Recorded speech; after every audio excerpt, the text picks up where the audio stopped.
got.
Your armor won't save you.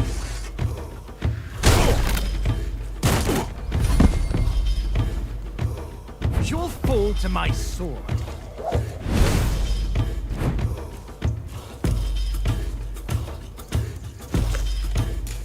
Here's but a scratch.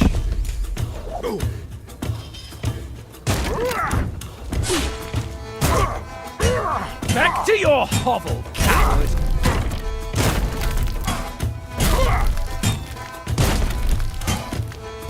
You'll fall to my...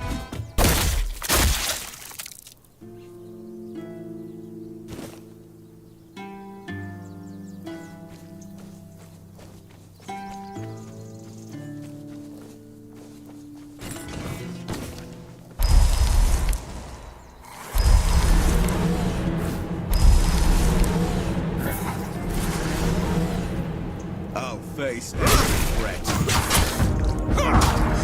Well, like your work. It's but a scratch. You made a big mistake.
We may be in for a fight. Maybe in for a fight.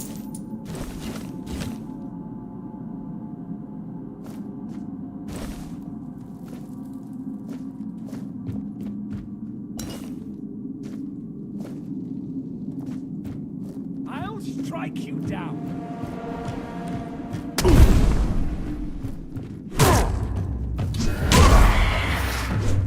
I'll strike you down.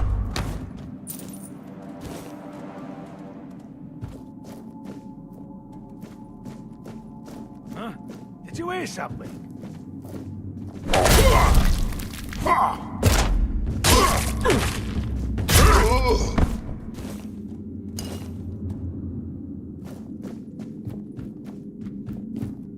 Wait, keep your eyes peeled. 'Tis but a scratch. I'll I'll strike you down.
What's left for someone like me? Hello. Have you learned anything new about the sabotage?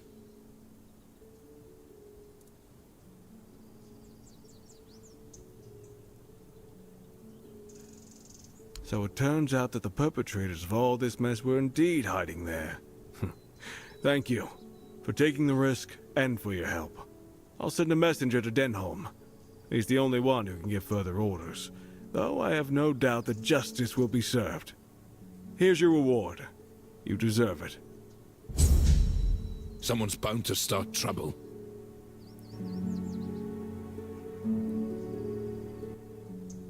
I didn't expect there to be so many problems here. Scumbags.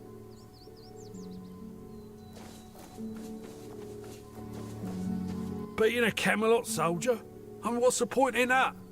If Camelot gets pissed, there won't be anything left to pick up. Sure. Oh, it's you. What brings you around? Go on, then.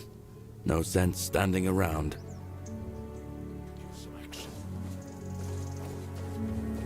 Still here.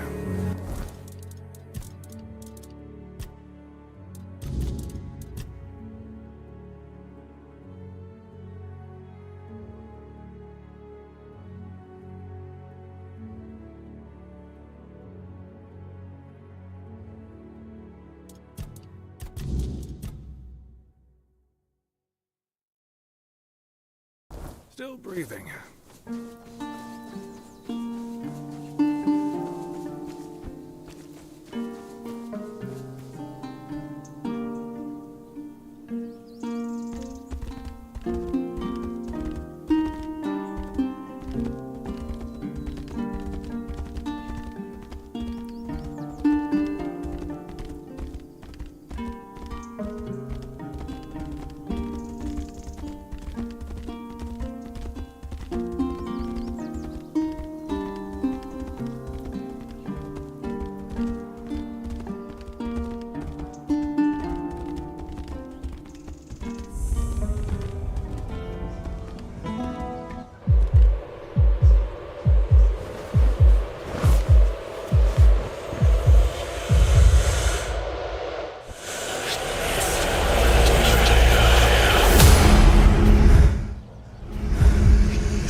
Don't even say that. Someone comes, lights them in here, and then dies on all watch? People would be at my door with pitchforks.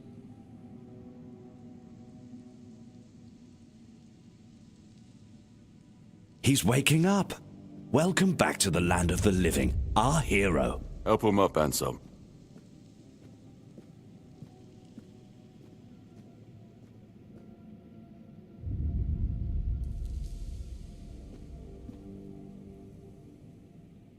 Welcome to my home. Quite a scene unfolded at the Menhir, with you at the heart of it. I can't decide if I'm more delighted or surprised. What was it that made the Menhir react to you?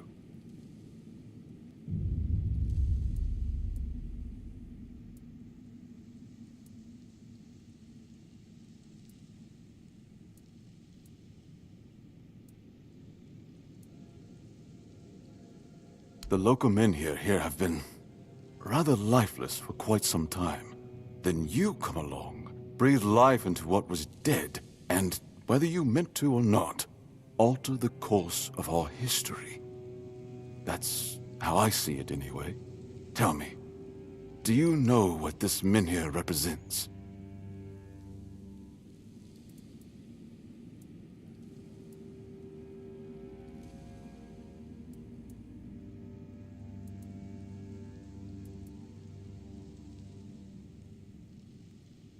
So they say. The Menhirs were raised by Merlin to ward off the ancient mists that burst monsters beyond human comprehension. But none of this matters in our current situation. Here, the men here represent something more. For some, it's a symbol of freedom and independence. Strength, if you will. It shows that the people of Connacht, my subjects, can face any challenge, even at the world's end.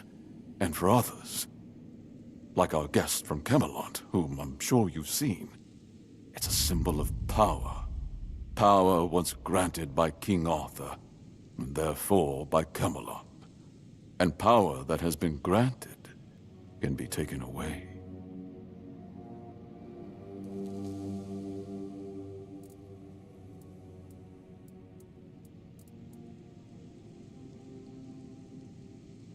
Officially, they say they want to gather all the men here scattered across Avalon, set them around Camelot, and bring people there to ensure their safety.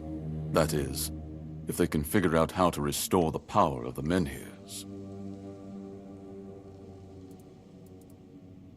I don't think we know each other well enough to speak on unofficial terms.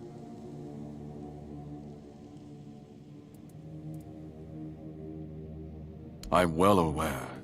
And now we're also facing an outbreak of the Red Death, which will no doubt influence Camelot's decision on whether to offer my people shelter. But with the men here reignited, the people of Connacht will be even less willing to give up and go to Camelot. If anything, I expect rebellion to break out, and bloodshed is something neither we nor the capital want.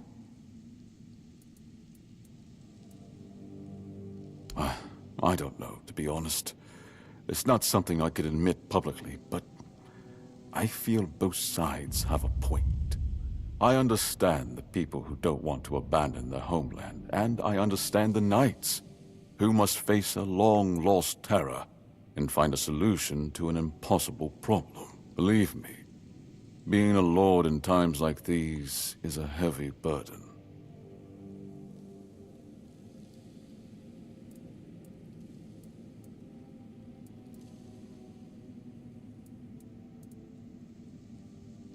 I want you to speak with Dinho and try to calm him down. He's the commander of Camelot's forces stationed in Connacht, and as you probably imagined, your presence here didn't exactly make his job easier. With the men here active again, everything could change.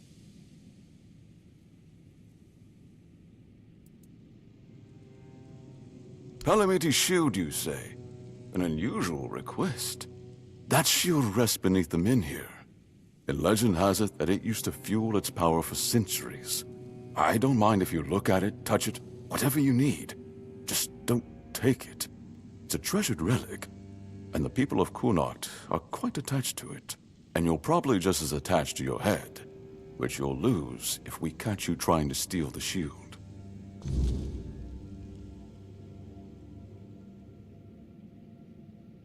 If you need anything, speak to Ansem.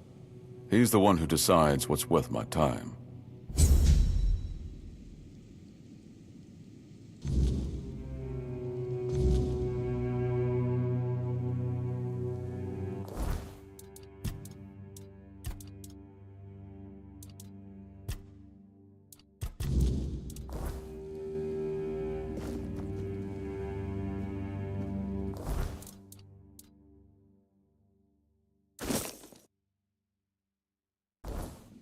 Do you need something?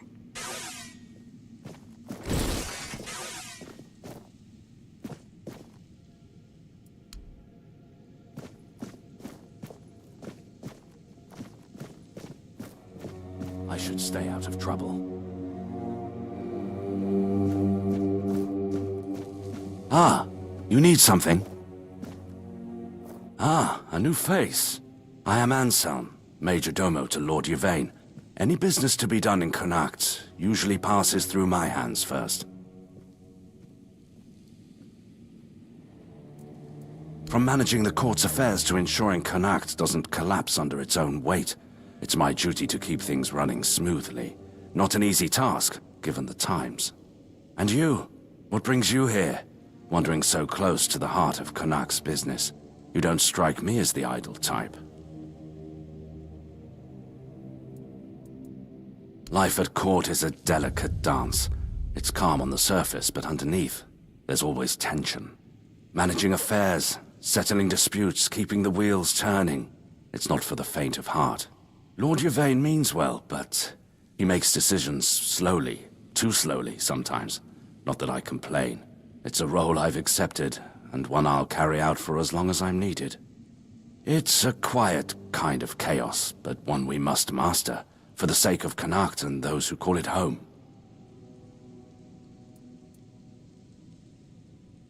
Challenging doesn't begin to describe it. The court is the heart of Connacht, and if it falters, the rest follows. That's a heavy weight to bear. But if I'm honest, it's the plague that keeps me awake at night. I've seen what it does, how it spreads, how it steals lives without mercy. I lost my family to it. The only reason I'm still here is because I was locked away at court while they were quarantined. Since then, protecting this place, keeping it safe, has been more than a duty. It's been everything. Be well. The court has need for capable hands like yours.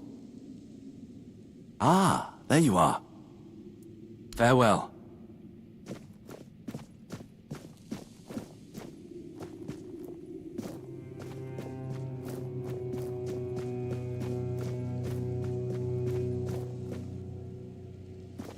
You startled me.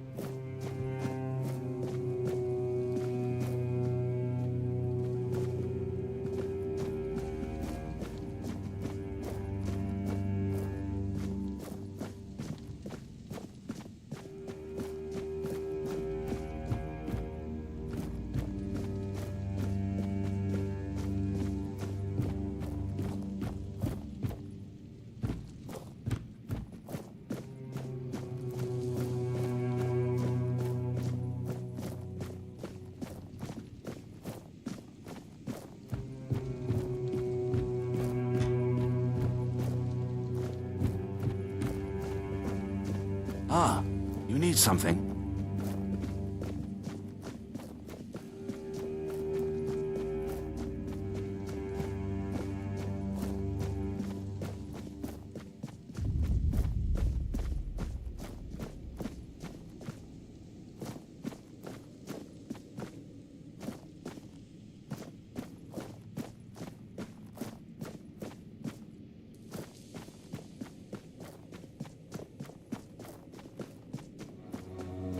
If I just stay put, everything will be just fine.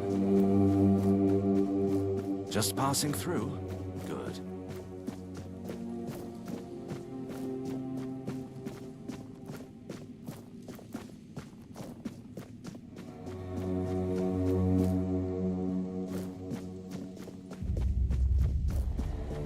Do you need something?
Oi, you there, Sleeping Beauty.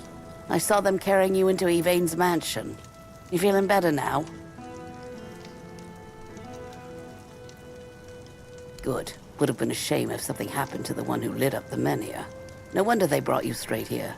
Tell me, Did you get to see our lord? Or just that snake of his, Anselm?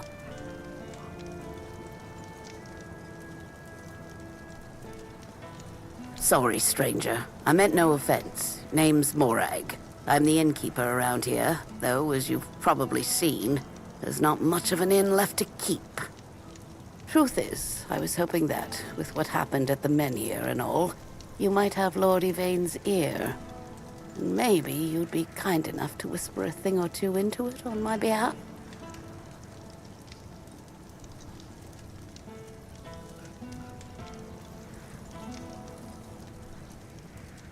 Camelot shut down my inn.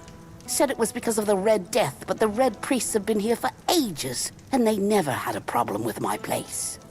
And last I checked, Yvain's still our lord, not one of those Camelotians.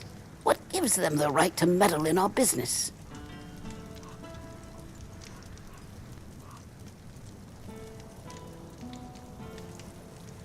I know. I was here when the outbreak hit. Lost some of my best patrons. But the Red Priests have it under control now. Every new case gets carted straight to the asylum, and we haven't had one in a good while. I tried talking to the Camelotians. They told me to piss off. Now Yvain's my only hope. I thank you, stranger. All I want is a straight answer. The least he could do is make Camelot pay me some kind of compensation.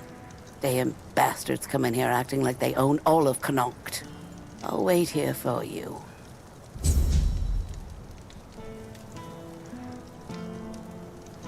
I've worked there since I was strong enough to lift a tankard full of ale. It's been in my family for 4 generations. I'd hoped to leave it to one of my sons, but Camelot took them too. And all I can do now is pray they come back safe. Eh? Too bad you'll never taste my ale, best in the land, and I don't say that lightly.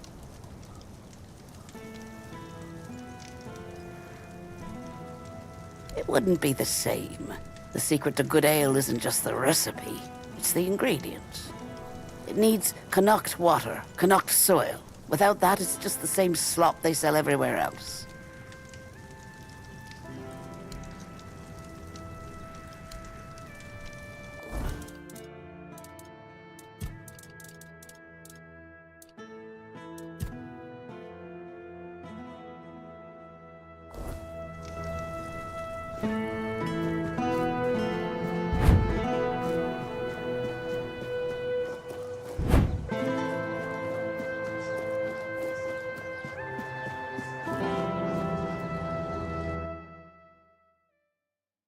I should stay out of trouble. Just passing through. Good to see you. I assume this visit is more than social. Take care out there. I wasn't expecting company.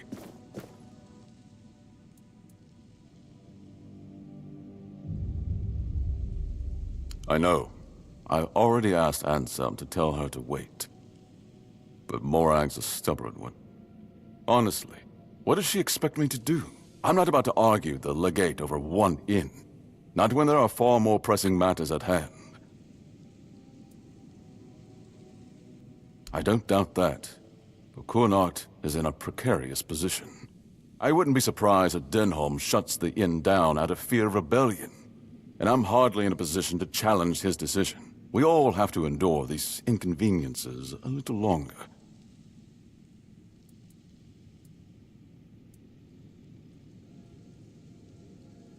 Well, surely she's been given some sort of compensation, hasn't she? You're the one who spoke with her.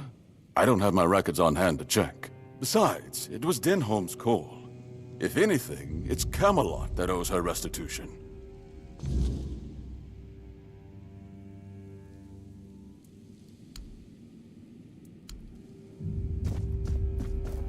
I should stay out of trouble. Just passing through? Ah.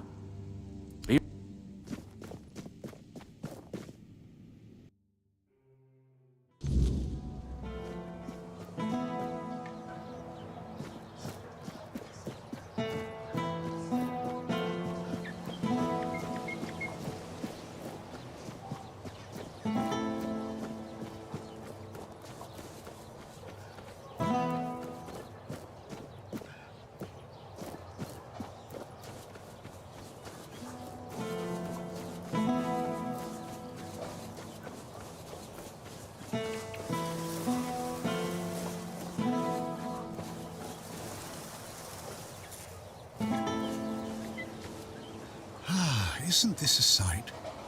Gardens, the open sky, and a bit of quiet. Makes you think the world's not so bad after all.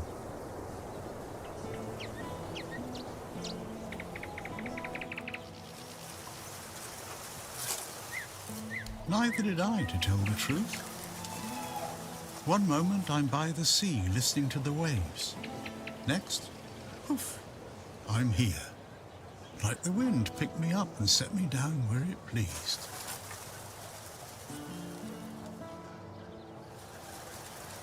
Aye, it's been happening for as long as I can remember. Thought it was some druid's prank when it started. One of their spells gone awry. I even asked a crow once if it had anything to do with it. Got no answer, of course. But if this is the way of things, who am I to complain? I get to see the stars from all sorts of places. And the best part? I never have to worry about where to go next. Not in the slightest. The world's a big, messy place, my friend. If the winds of fate decided to carry me themselves, who am I to argue? I'll make the most of it, wherever I land. And look at this. Landed me in a fine garden, with fine company. Fate must think highly of me, eh? Not much, I'm afraid. But I've heard it's a lovely place. Good folk, strong traditions. They've got a treasure here, you know. A shield given to Palamedes of House Tarion by King Arthur himself. Quite the tale, that one. Someday I'd like to see it with my own eyes.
Safe travels, child.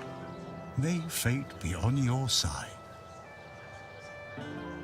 Safe travels, child.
Just passing through.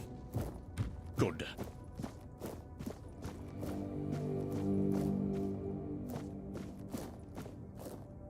Welcome to my home, stranger. Whatever brings you here, know that the Langfords were always known for hospitality, even in times like these. Sit down. Have a drink with me.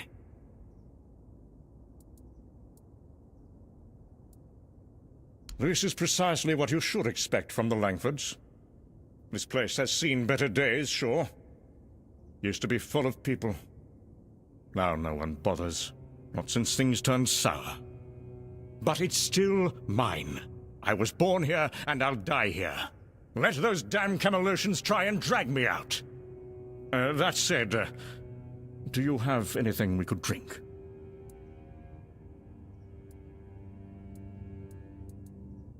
I'd love to, but my damn servants drank the cellar dry before vanishing into thin air.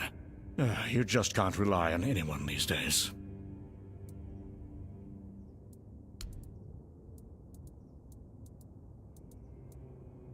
Finally! Someone with proper manners. Everyone else around here just takes and takes. I've nearly forgotten what kindness feels like. But never mind all that. Come, sit, feel at home. What's the word out there? Still cheering and selling cabbages while the world rots beneath their feet?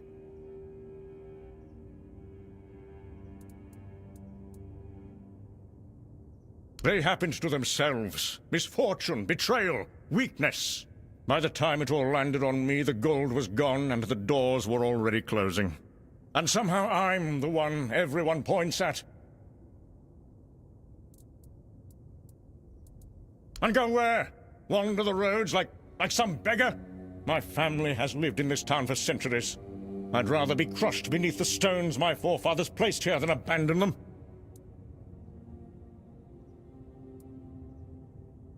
Survive as what? A nobody scraping by, begging favors. Better to die remembered here than live forgotten out there. All alone? Not quite. There's one left. A servant. Stays up in that shed on the roof. She doesn't talk much, though. She's probably waiting for me to croak, so she can sell the place for scrap.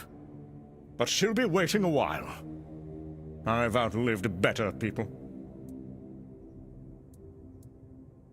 My uncle's betrayal is what started it all. He convinced my father to invest the family fortune in a new mining venture in the northern hills. He said the ore will make us wealthier than ever. Ha! The mine flooded, the workers died, and the council demanded reparations that bled us dry. Then the vultures descended. Merchants calling in debts. Neighbors turning their backs. My father died of grief, and I inherited nothing. The Camelosians? Upstarts and pretenders, the lot of them. And now they strut about, issuing orders about the weirdness coming. Convenient excuse to drive me from my ancestral home, isn't it?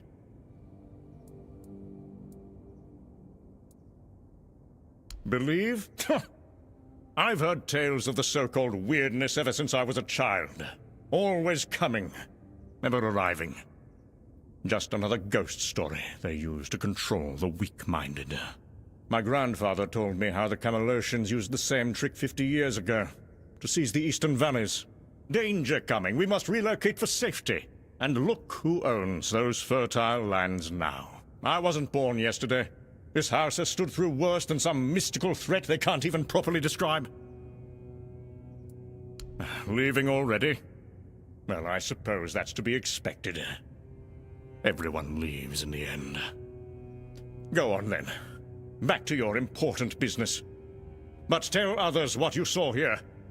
The last Langford, holding his ground, while the world crumbles.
Ah, a visitor. Let me guess. You've been chatting with the last great Langford downstairs? I could hear his booming voice from up here. Always the same stories, the same complaints.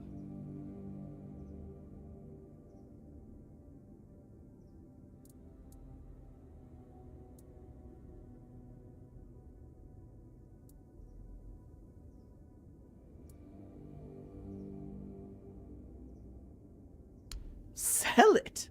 To whom? This place is worth nothing but memories and rot. And if I wanted him dead, I wouldn't have spent 30 years cooking his meals and washing his clothes.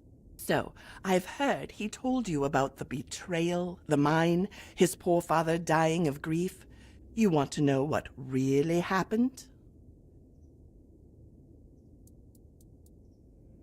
There was a mine, that much is true. But it wasn't his uncle's idea to dig. It was his.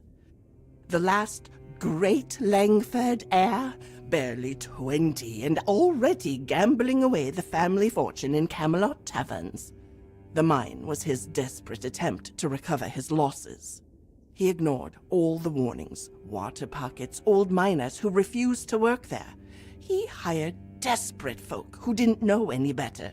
When it collapsed, 27 miners died, and not a single coin was spent on their families until he was forced to pay up. He blames everyone for his family's downfall, except himself.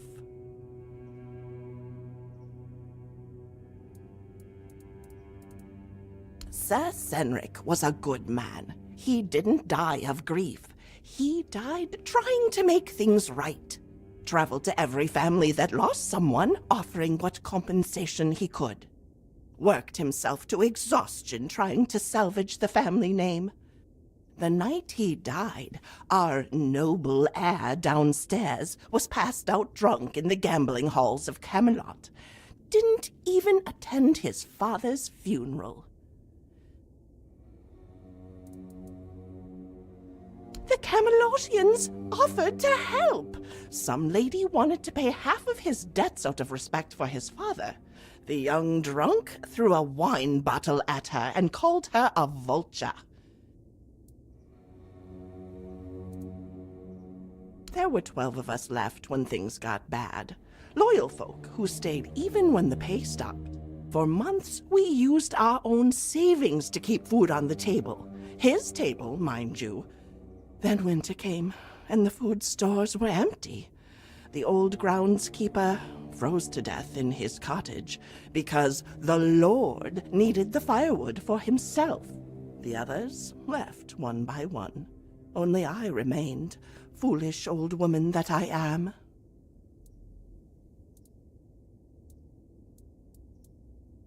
Not for him, for the promises I made to his father. Watch over my son, Lord Senric asked me as he lay dying.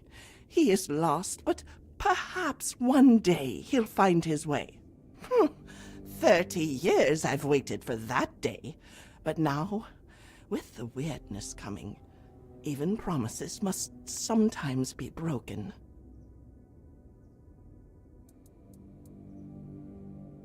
He knows it's real. That's the most pitiful part of his charade. Sometimes at night, I hear him at the east window, watching the mists with a spyglass, whimpering like a child. But to admit that it's real would mean admitting the Camelotians are right, and he'd rather die than do that. Last week, it took the old mill at the edge of town, turned it inside out. Stones became light as paper. Water flowed upward. Whatever you decide to do, don't linger too long. Some ends come whether we're ready or not. I've packed my things. Soon I will leave, with or without him. I fulfilled my promise for long enough.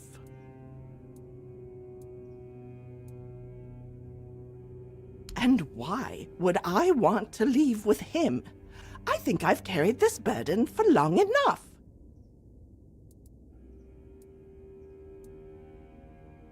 That's the cruel truth of it, isn't it?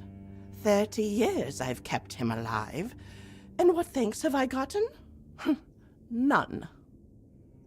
But you're right. He wouldn't last a week without someone to cook his meals and tend his fire. Even his self-pity needs an audience.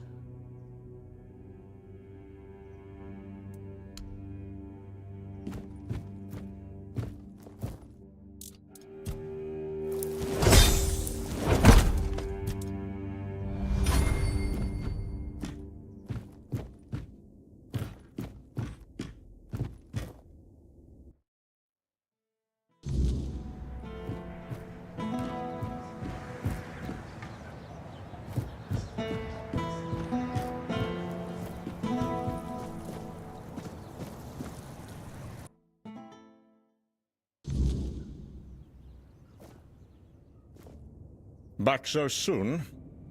Found nothing worth stealing upstairs, I take it. That old crow. Don't believe a word she says. Been addled for years. Probably told you I'm some kind of monster, did she? Always had a talent for dramatic tales.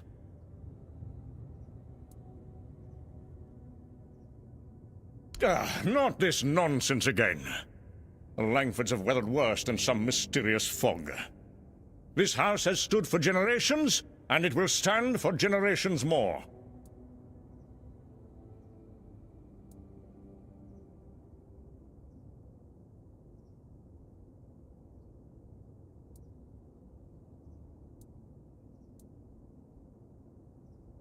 Begging?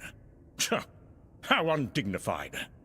The Langfords respond to reason and respect, not to pitiful pleas. Your concern is noted but unwelcome. This is my home, and here I remain. Go, if you're so convinced of this danger. Join the other cowards.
Leave me alone.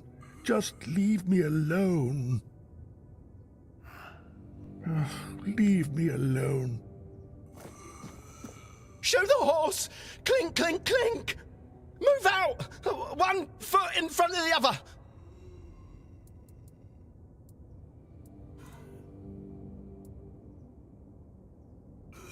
Crunch, crunch! The wolf eats the spoils, eats the cows, eats the heads. Tears to shreds! Ate the thigh. Hear the cry! Crunch, crunch! Oh, the wolf eats the spoils, eats the cows, eats the heads, tears to shreds. Ate the thigh! Hear the cry! Drip, drip!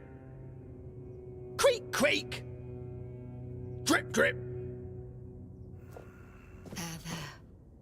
You're going to feel better soon. I'm just trying to help you.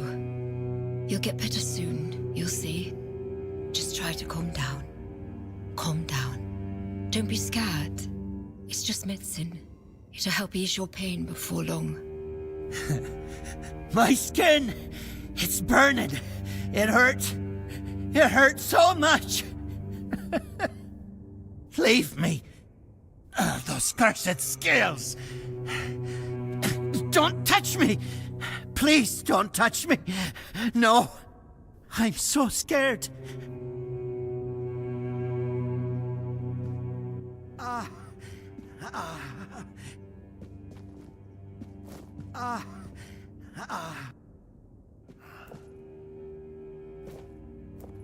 Have you come to offer aid, or do you stand among the wounded?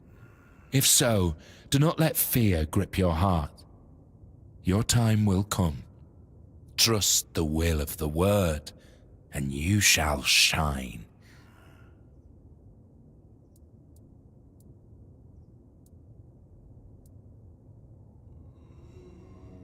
No, I am no priest.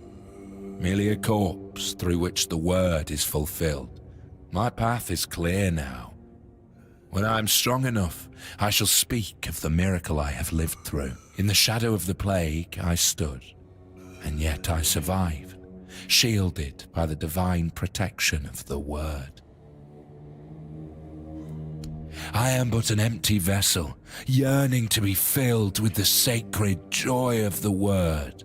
Now I am perfectly blank and naked.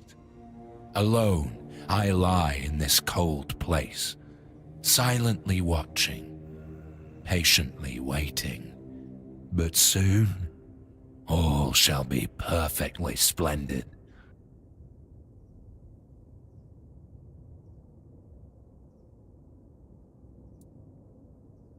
I have been marked, a gift given to me so that I may pass it on. Tell me, do you wish to become a hollow shell? An obedient corpse, able to hear the voice of the one who guides us to the final act?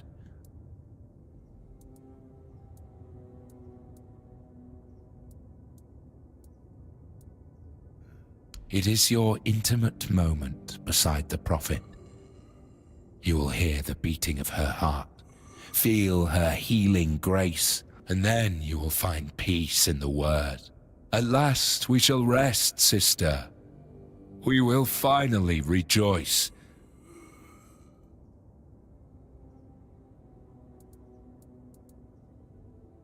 It is a path, one you will walk, guided by the one who bestowed upon me the grace of hollowness. I have received my task, to wait and pass the gift along. I understand. If you choose to walk this path, know that I shall be here, waiting. Have some spare food or coin? Anything else?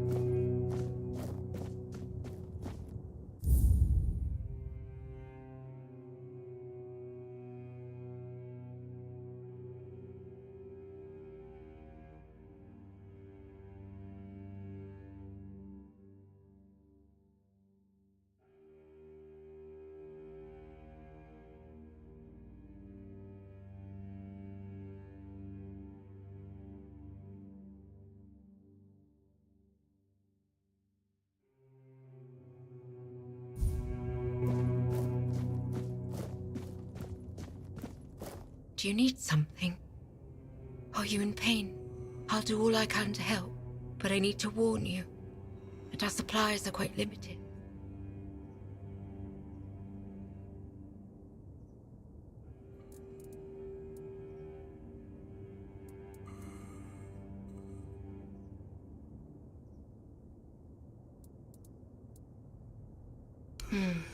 Here, take this.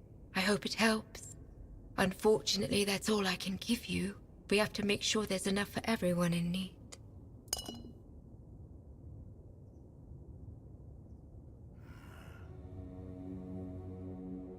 Well, actually, the hospital is run by Camelot.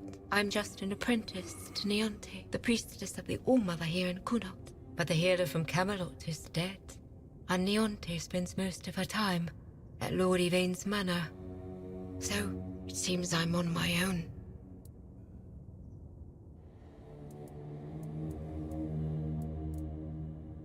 Camelot treats this place like a field hospital.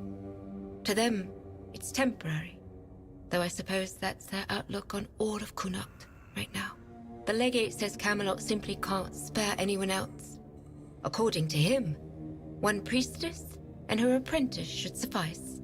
And yet, his soldiers are the ones who are supposed to get priority, even if they only have a blister.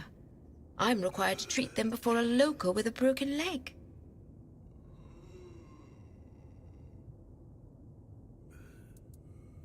Oh, she thinks I have everything well in hand. As if she doesn't notice it, all falling apart.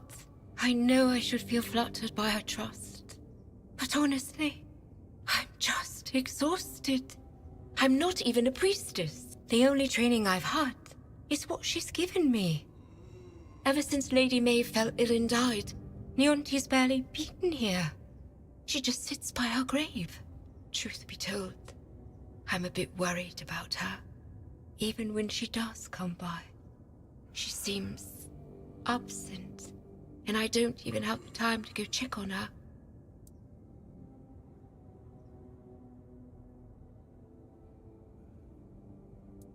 It is. It really is. The hospital's barely holding on. Camelot pays us a pittance for treating their soldiers.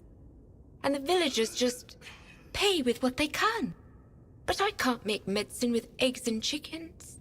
And even if I could, I don't have the time. Some days, I dream that someone will swoop in and take it all off my hands. Ideally, it would be Neonte. But I'm not sure I can count on her anymore. Still, maybe it's worth a try. There is a patient who won't let me treat him. His name's Wilbur, and he's a difficult case. Most of what ails him is just old age. Some days he's clear-headed, but those are becoming fewer and farther between. Lately, he won't let me touch him. He yells at me, claiming I'm keeping him here by force, away from his family. He's even stopped eating and refuses to take his medicine. Honestly, I'm at my wit's end. I don't know how to help him anymore without scaring him even more. All of Connaught knows that I was marked by the weirdness. It's not as bad as people make it out to be, but some are superstitious. They believe I bring bad luck. When Neonte took me in, there were a lot of whispers, though it got better once I started working in the hospital. Weirdness or not, at least they have a healer. But I'm afraid that, in Wilbur's head, I've become some monstrous figure, keeping him prisoner. You can try, if you'd like. Maybe he'll trust you more than he trusts me. Just, please, be gentle with him. He's been through enough already.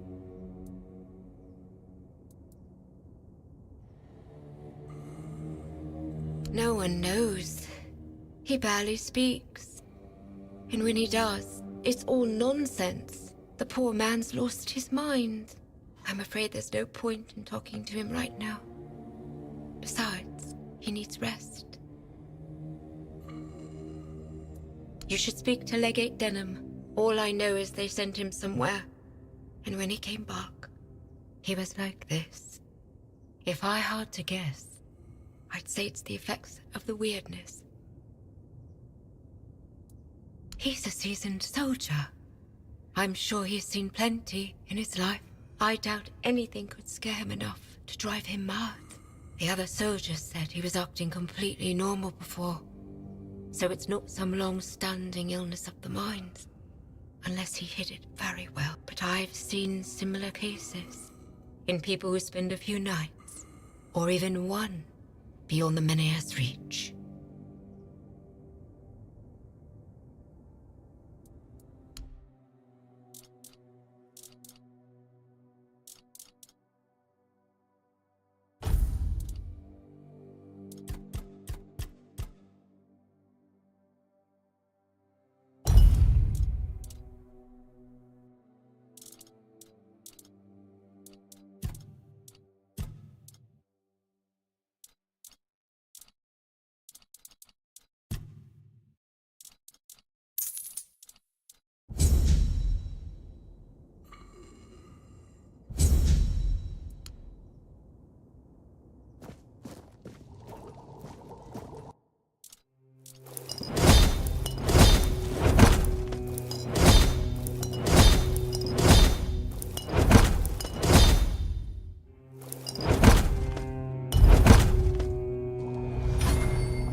You're helping that jailer with the weird face, are you? Might as well throw me in the stocks then. I ain't going down peaceful, that's for sure. I want to go to my family.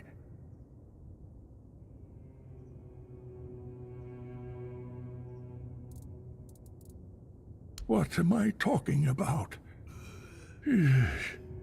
Everyone treats me like some old fool who doesn't know what he's talking about. I can see what everyone around me is plotting. I'll remember all of this. You hear me?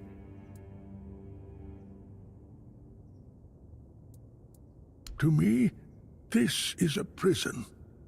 And the worst kind at that. Even prisoners of war get better treatment. At least they don't have mutants poking at them. That damn weird spawn girl.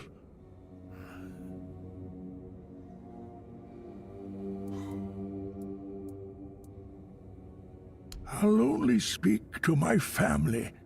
And if you're planning to see them, tell them to come here and knock some sense into that girl. Maybe they will manage to get me out of this place. They should have come a long time ago. Lazy fools, dragging their feet.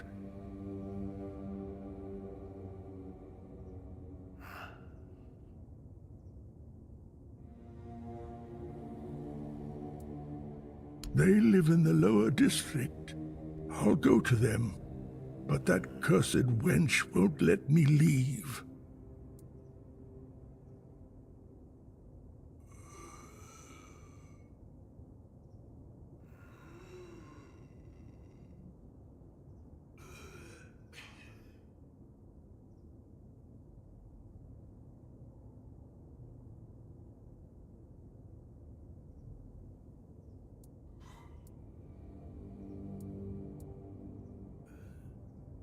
Bollocks.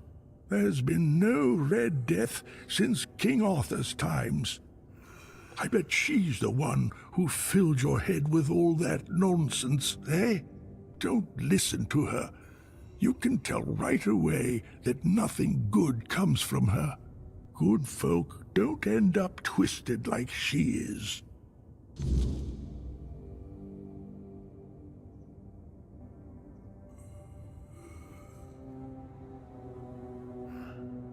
What do you want? Who are you?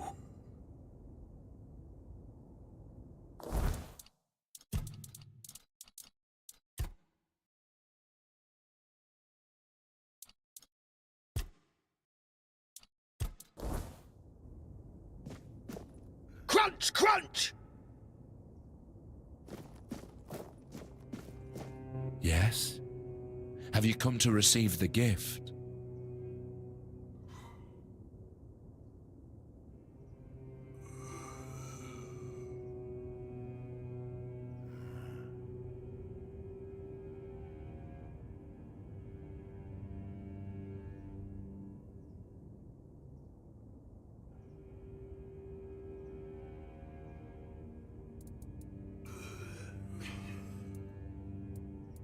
A handful of Camelot soldiers, myself among them, were chosen for a special mission under the command of the Red Church. The priests sought an artifact said to be hidden within the toll house at the border. Yet, what we found was far more precious. Blessing and peace. None returned but me. It was then that I received the gift.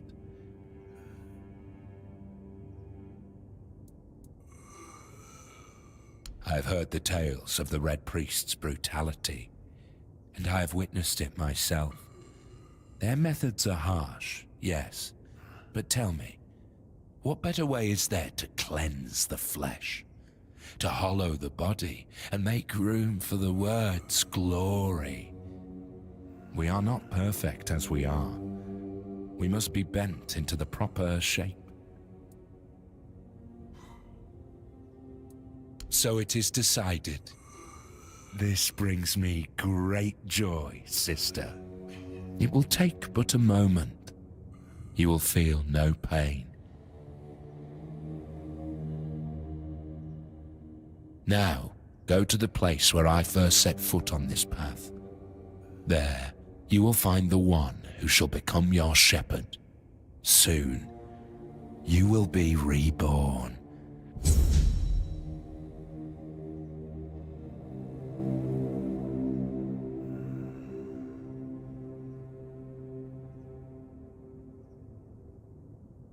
Have some spare food or coin? Do you hear it? The silence, from which the word shall emerge. Walk with certainty.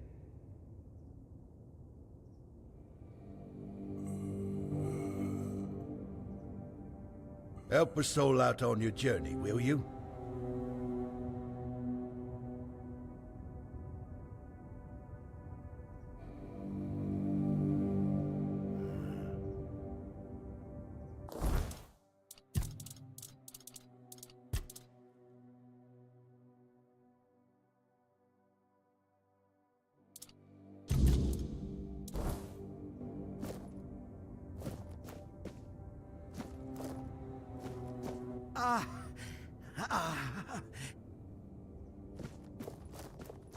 Hello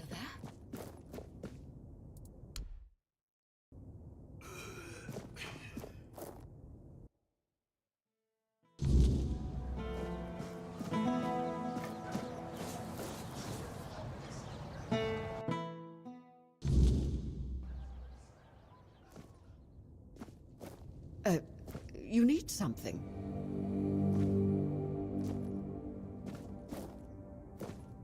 Ah, a visitor. I'm Ebert Talbot, at your service. Pardon the mess, we're packing. The weirdness is drawing near, and I intend to have my family in Borough by week's end. Wait, you must be the stranger everyone's talking about. The one who made the Menhir glow brighter. Just perfect. My wife already refuses to leave, and now your arrival will only fuel her delusions.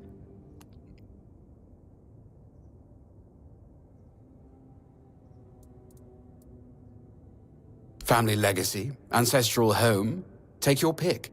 Her family has held this estate for generations. My wife can't see reason. She believes Lord Yvain will find a solution. Ha! That man can't decide what to eat for breakfast without a committee.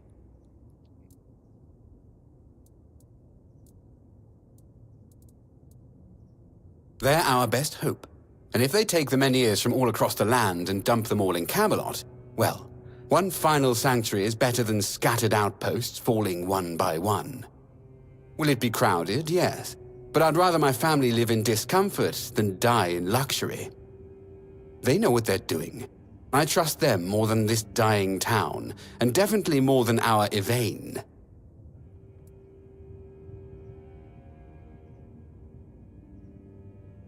A weak man bearing a great name. His ancestors were a great house. Legends say Palamedes stood firm against Arthur himself. Yvain can barely stand against a stiff breeze. Multiple times, I've attended every meeting, presented rational arguments, offered to fund transportation for those who cannot afford it.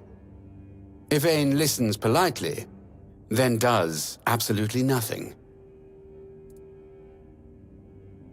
The sensible ones have, and now only the stubborn remain. That includes my wife, of course. We should be ready to depart at a moment's notice, yet my wife still refuses to pack a single dress. I won't leave her behind, but I cannot stay and watch the weirdness take everything I love.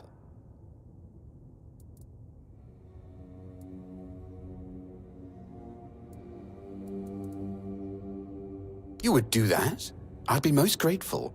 Vesa respects new voices than my endless nagging. If you could convince her, I would owe you a considerable debt.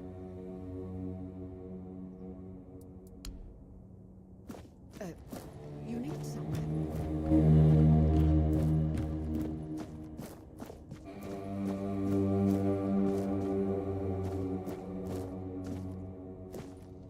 Welcome. I am Vessa Meredith Talbot. Please ignore the crates. My husband's doing. He insists on preparing for an evacuation I won't join. 4 generations of my family have lived here.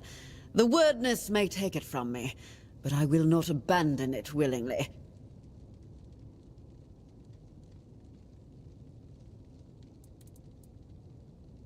Each generation of my family faced a crisis, and each endured.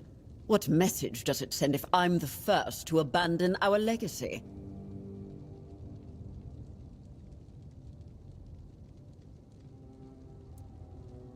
Eadbert has always been cautious, but there are times when caution becomes cowardice.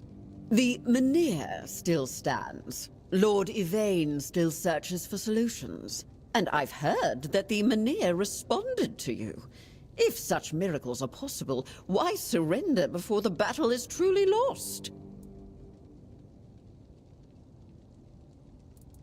I believe nothing is certain until it occurs. Hope remains while the Menhir stands.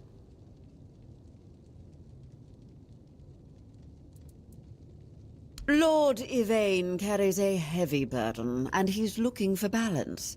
He's searching for a solution that preserves both our people and heritage. His heart is true. Well, at least that's what I chose to believe.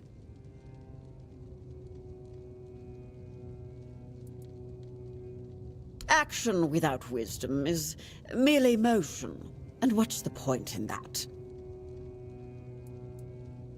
I know. That's what makes this difficult. He trusts what he can see and touch. Gold, contracts. He struggles to believe in possibilities beyond immediate danger. I love him for his caution, but some crises demand we stand firm.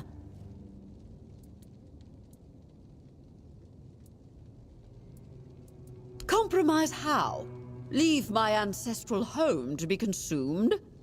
Watch Camelot tear our Menhir from the earth. I've packed essentials should the worst come, but I cannot pretend to accept what I believe is wrong.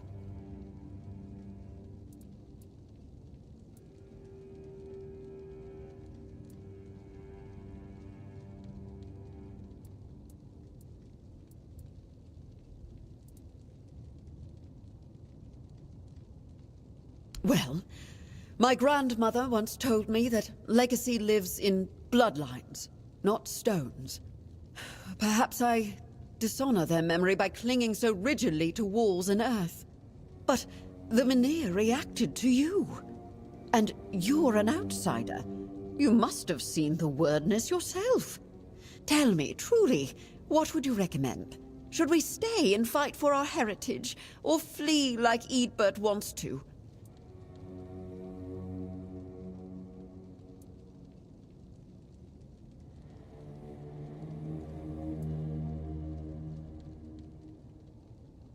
How diplomatic of you. But sometimes fence-sitting is just another form of cowardice.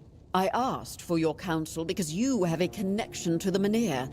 Something truly extraordinary. If even you won't take a position, then I must trust my instincts. And my instincts say we stay and fight for what's ours. You startled me.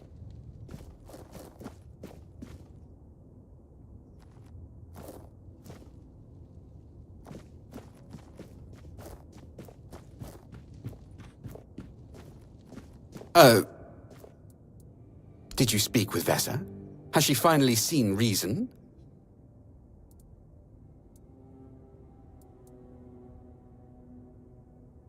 You think we haven't talked? We've done nothing but talk for weeks. Every conversation ends the same way. Her clinging to her family legacy, me pointing to the approaching doom. But perhaps you're right.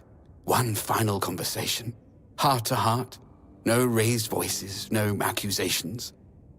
I'll try once more, for Vessa's sake, for our life together.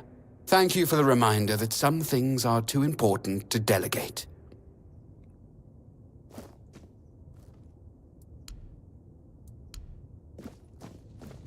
You need something?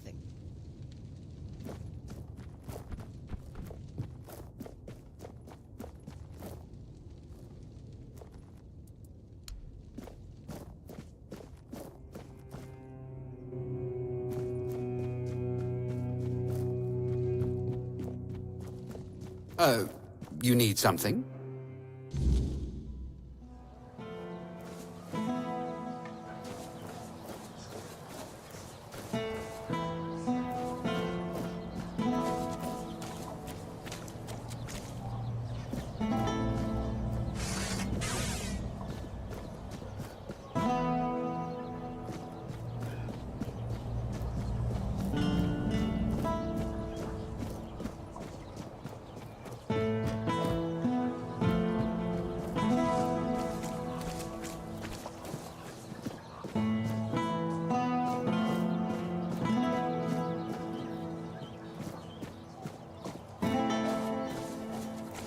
Have some spare food or coin?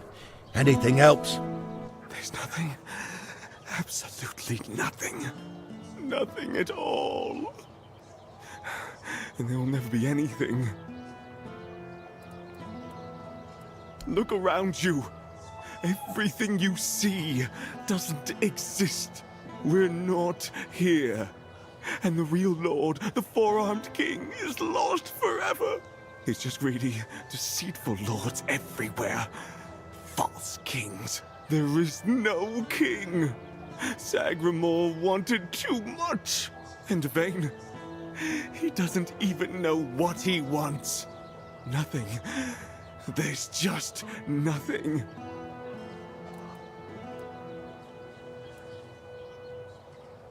I've seen his cursed kingdom. I've seen it haunt my endless nightmares. A kingdom now forgotten by all. An apparition that should never have existed. I saw it. He made them kneel and cry his name. Sagramor! Sagramor! Sagramor!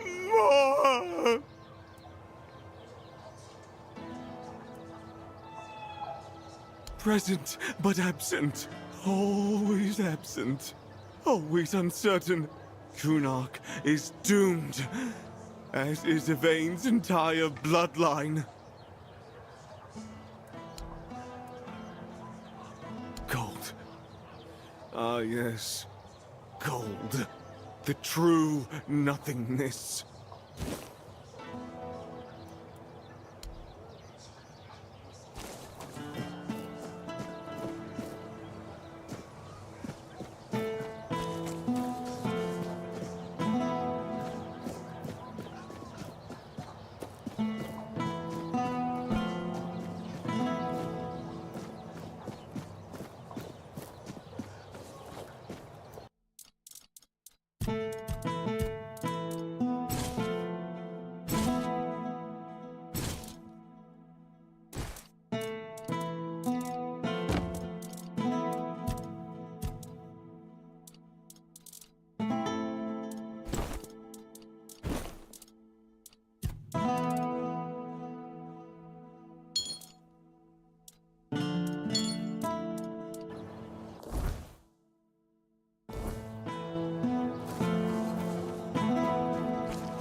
This is my shield, but there's no part of my soul inside.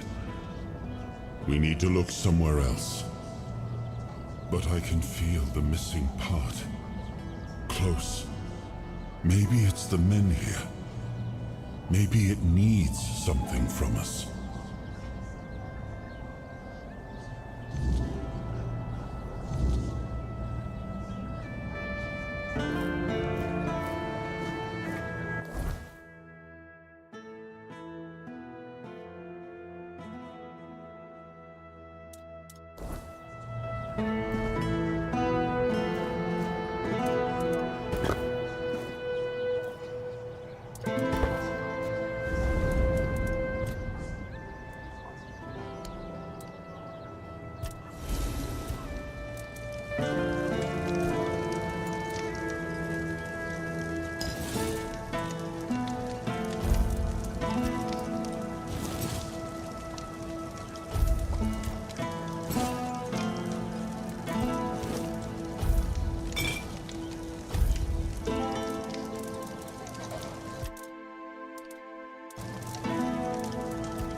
Nice to see you.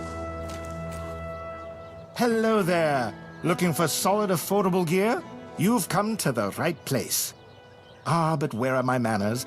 I'm Alwyn, and you, my dear stranger, look like you're in dire need of a resupply. Well, the men here doesn't seem to be on the verge of dying anymore, and with the Camelotians around, business is booming. The longer they stick around with nothing to spend their coin on but our stalls, the better for us. It's a bit of a shame I'll have to delay visiting my brother at the Horns of the South, but he'll understand. He always says he can't leave his stall for even a single day.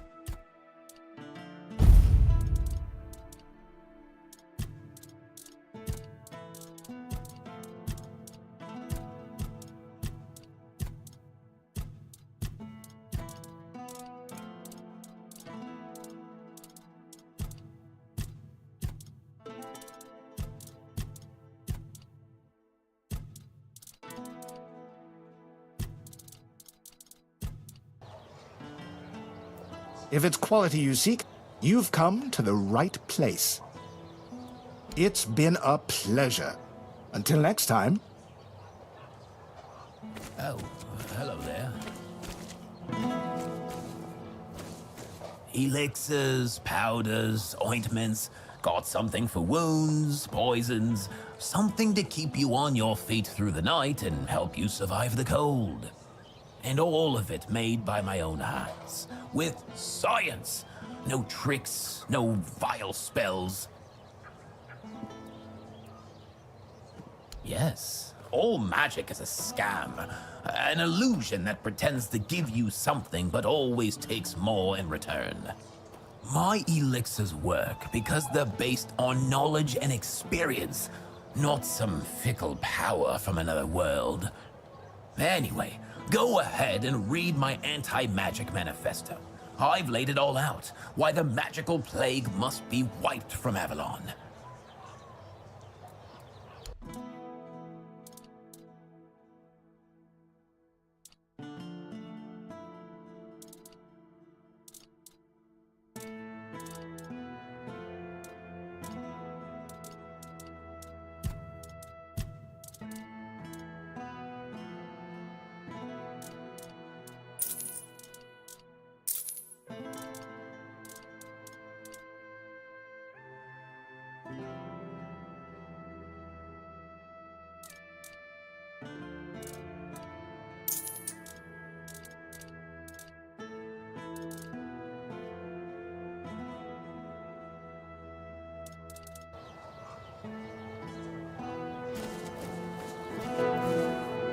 Always a pleasure to see you. Welcome! I haven't seen you around before, but since you decided to visit, I can tell that you have excellent taste. One day, a friend of mine asked me if her new dress looked good, and I told her, "You have excellent taste." She was tickled pink and said, "Oh, do you really think so?" And I said, "Absolutely. After all, you came to me for advice." Now, let's get down to business. My name is Osmond. If you're in need of a bow or some arrows, I'm here to explain everything and offer you some advice.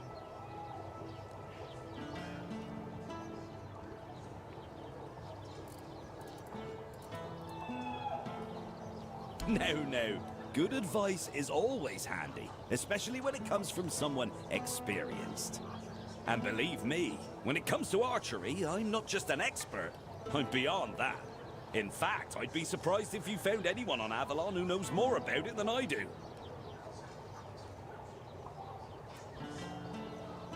Well, find me someone else who's been doing this for over 40 years. Every aspect of it. Back in '84, I was chosen to represent Connacht in the team archery tournament. And I wasn't even a lick over 18 back then.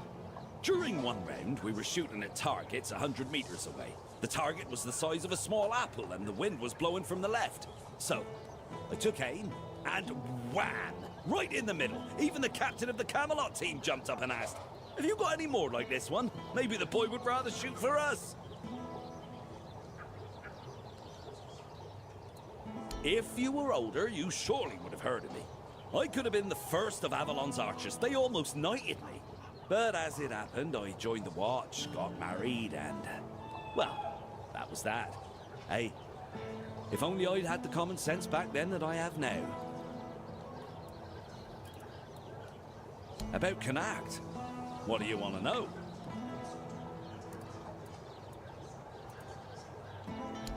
There's not much to say. They told us the men here's gone out, and now they want to move us along with it, but the way they're handling it, they've been here for weeks. If I were in charge of the Camelot troops, we'd have been done in 3 days. He's a good man, but that woman of his, oh, mother preserve me. She once set herself on fire along with half the mansion. Yvain nearly lost his life trying to save her. Honestly, I'd have just let her burn. She wants to go up in smoke, be my guest. It's a shame about the mansion, though. I was born here, and I've been shooting a bow ever since I was a wee lad. Even as a nipper, I had better aim than boys 5 years older than me. Around 81 or 82, I remember being allowed to practice with the adults, even though I was only 14 or so. One time, our master, we called him Uncle, gathered us in a meadow. He said, "Lads, we're gonna have a contest. Whoever shoots the farthest gets a honeyed apple and a beer from me." They were shooting and shooting, but I just took one glance, aimed, and whoosh. My arrow flew half again as far as their farthest shot. 300 meters, easily. So they turned to me and went, "Come on, Osmond, we can't compete with you. You always win." Osmond, you always win. That's what they said. I could have joined Camelot's army. With my aim, they would have made me one of the royal archers. But leaving was tough, especially since the girls here love to watch me shoot. They'd squeal with delight every time. And in Camelot, during a war, who knows what might have happened, so I decided to stay in Connacht and join the Watch. In the Watch, I taught others to shoot.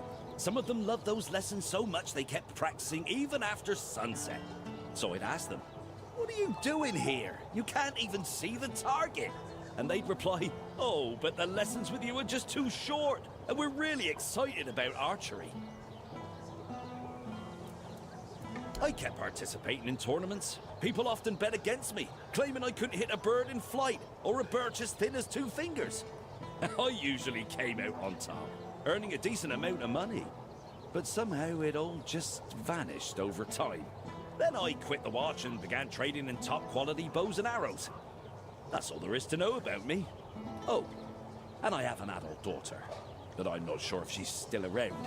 She left Connacht and we lost touch. Gossip is for women and innkeepers. You should see Morag for that. She's both.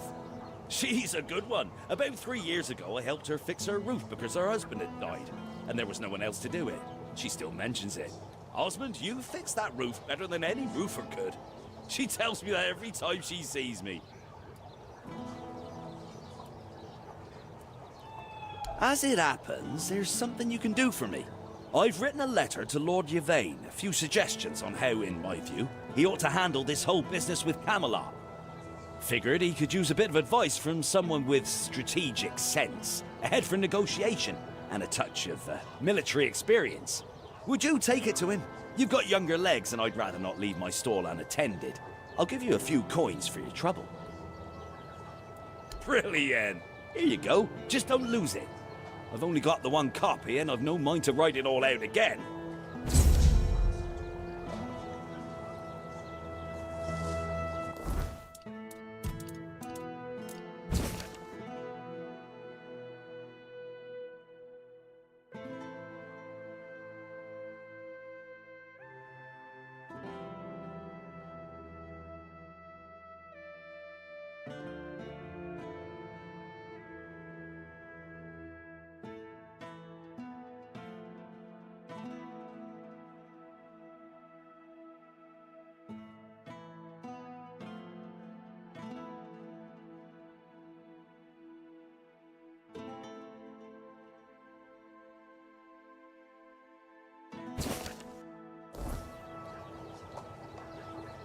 Hello again. What do you need today?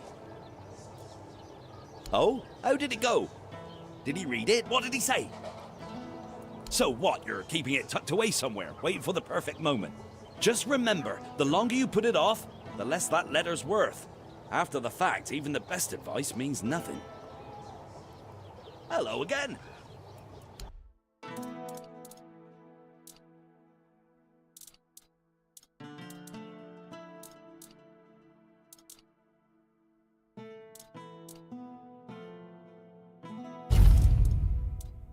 Leave it already? And we were having such a good time. See you later.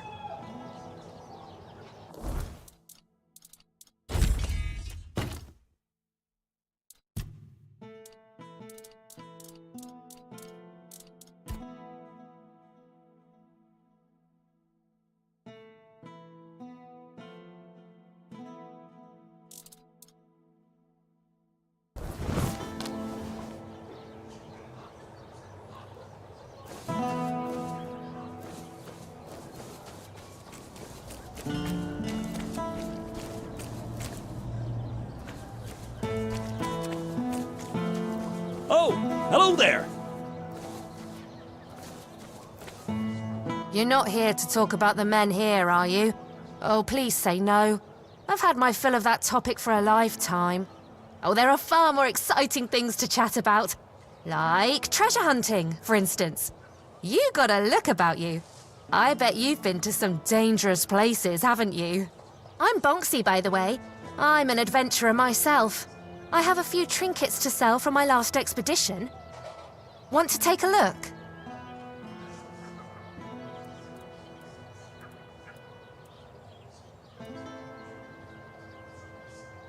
Oh, all different kinds. Like the ones where you crawl through damp caves or cold tombs, dodge traps, and hope whatever's growling in the dark isn't hungry.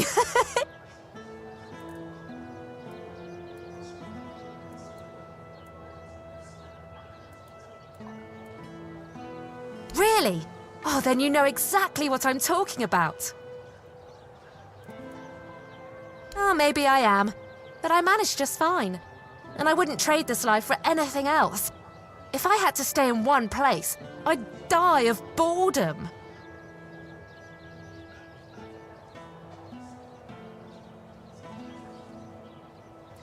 Oh, I just take old, forgotten trinkets.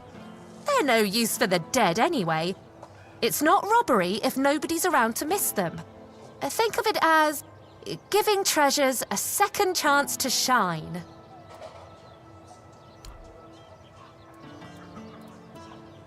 A trip to the caves by the bay in the south. The bandits set up a camp there, so I decided to go after their loot.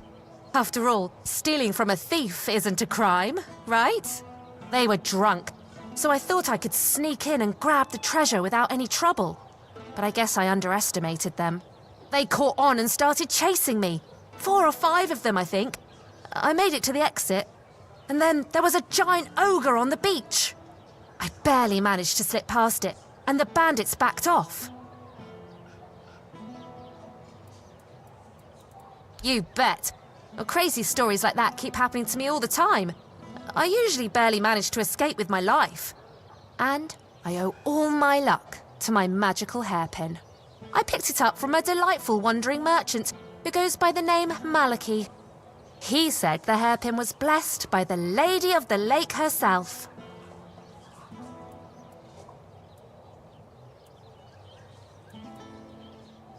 Isn't he? Always with that cheeky grin and a tale to tell.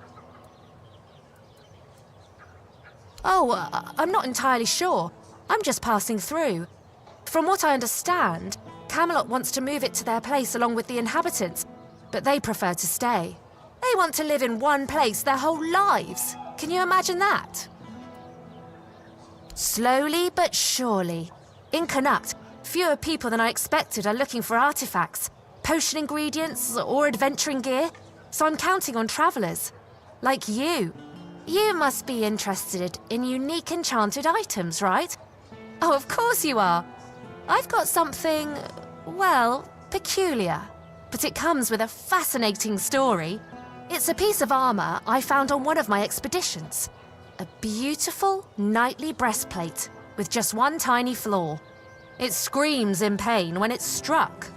It's kind of funny, but I'm afraid not many people have the sense of humor to wear it. I'll let it go for a mere 200 coins.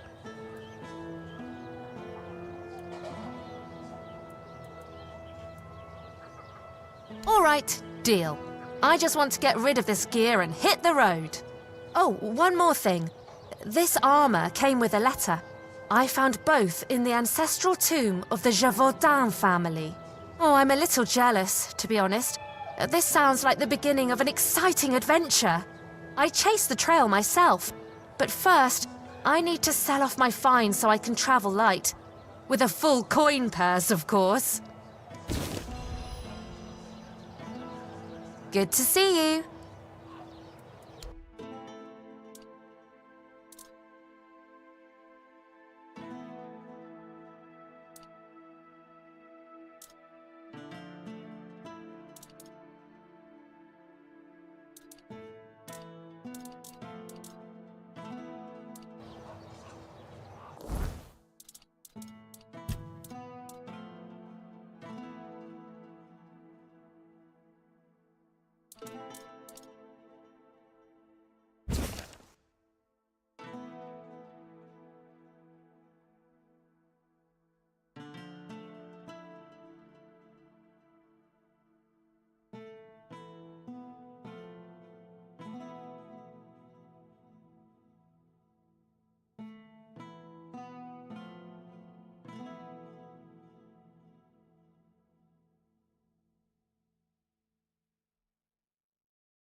You doing okay?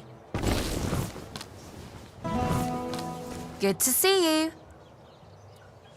Life's too short to play it safe. Where's the fun in that?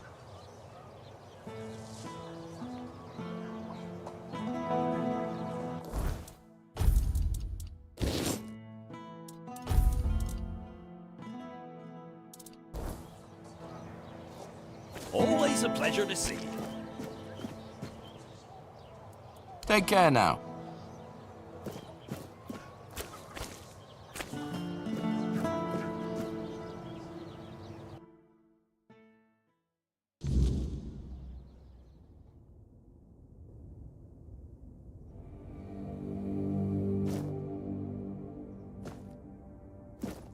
Oh, forgive the mess.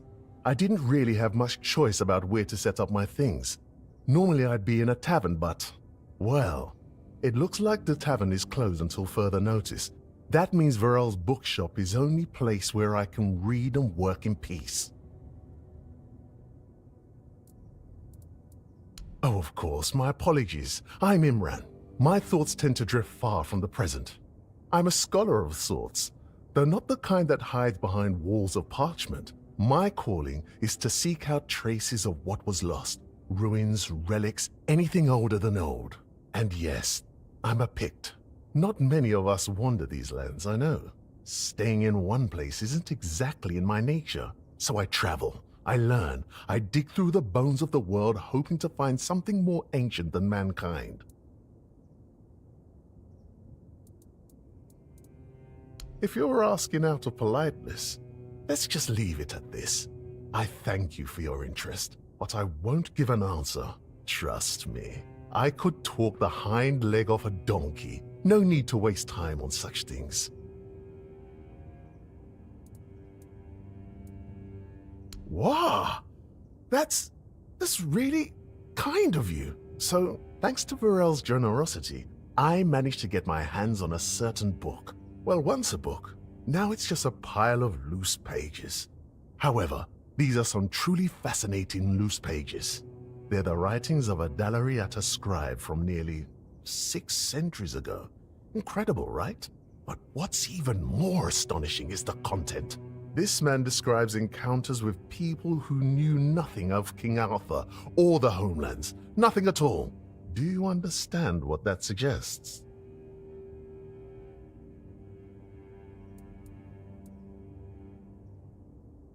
Ah, I'll tell you. It's so exciting.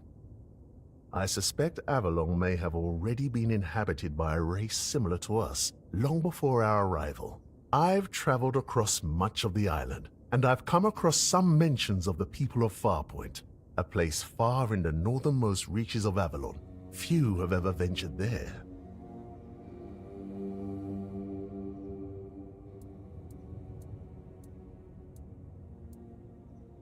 And so, my friend, here we are, staring down the question, or rather the flood of questions that wouldn't leave me alone. Many Picts I've known have prolonged contact with the weirdness. I thought it was just them, a bunch of lunatics, who first dared to embrace that strange force. And what if it was the first men who knew how to live alongside the weirdness? And think about it. If we could uncover how they did it, the possibilities would be endless. It could change everything.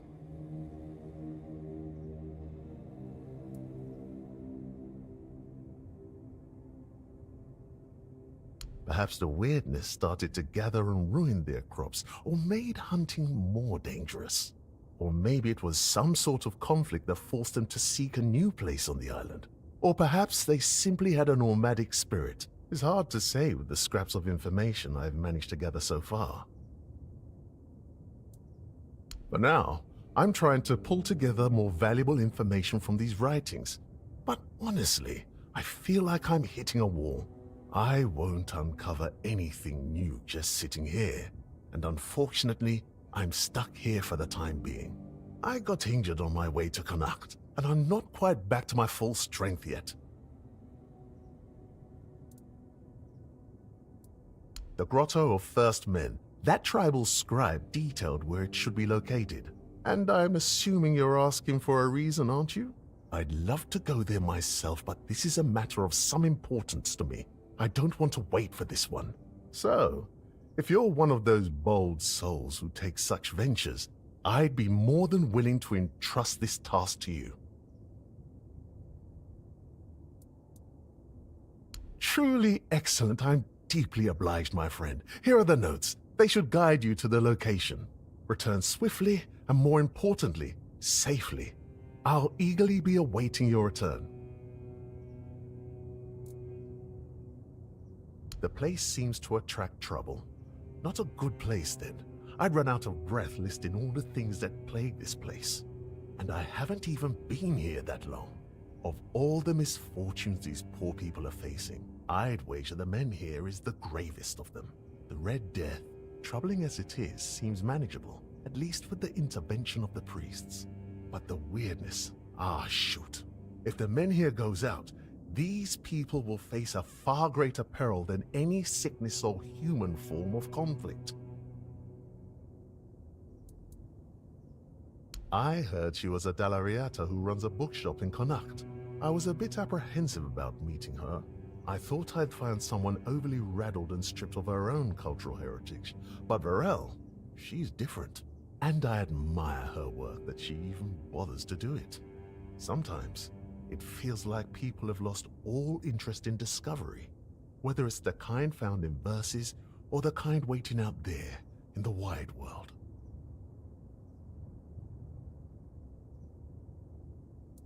Yes, enough talk. There's a world to discover. Hello.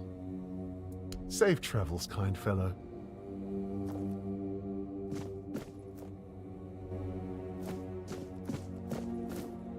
Welcome to Varel's bookshop. No reading without buying. And if you're here for porn, kindly leave before you start.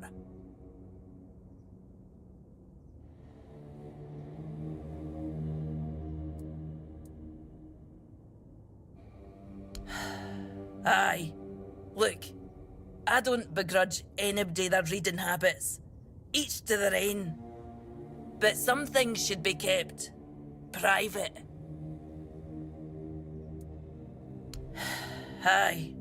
Not only can I read, I can even make recommendations. Imagine that. So, if you have a joke to tell, don't bother. I'm pretty sure I've heard them all.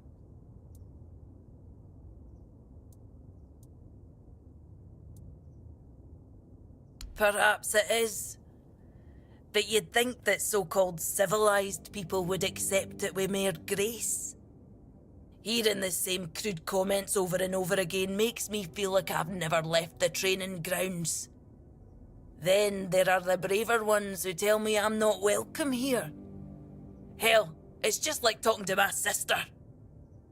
They all have more in common than they think, although mostly it's just prejudice.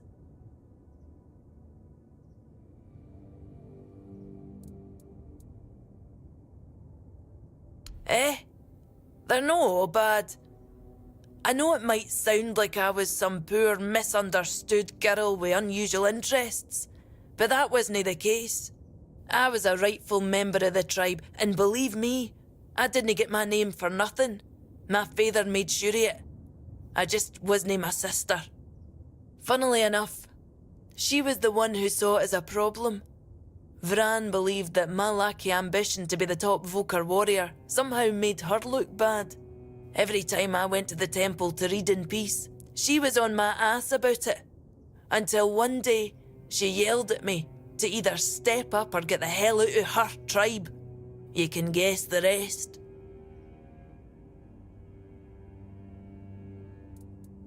Oh, great. How's she doing? Still on her path to becoming the pinnacle of tribal perfection?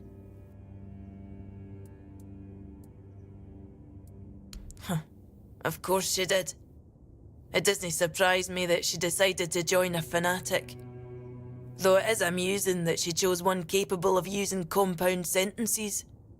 She never believed in the power of words. But perhaps that's exactly why she ended up following a man who fed her beautiful lies. I am no sure. When they decide to kick you out and take your name, they make a whole ceremony of it. But I left pretty much the moment my sister stopped yelling. You don't have to be there for it though. Vran might have been pissed off enough to go through with it. So, maybe. I don't really care. I'm not going to stop using my name just because my little sister told me to. This shop belonged to my late husband. We met on the road. I was a mercenary hired to protect the caravan. He was a fine older gentleman, fascinated with a Del Rita lass who shared his love for books. It was a lethal combination for my poor heart.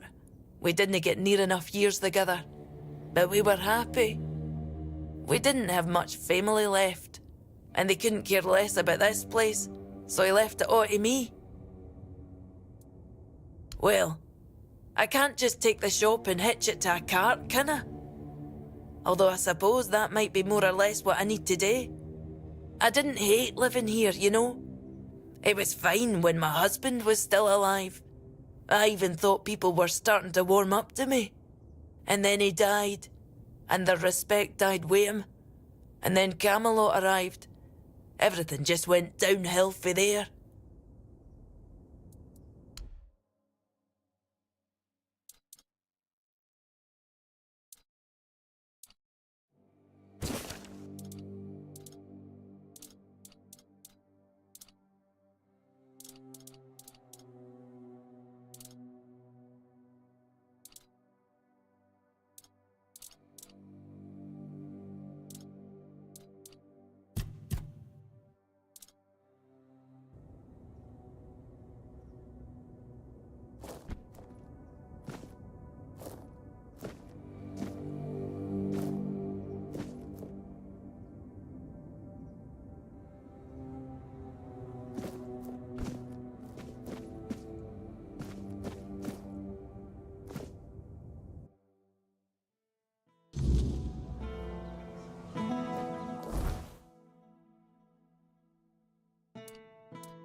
Yeah?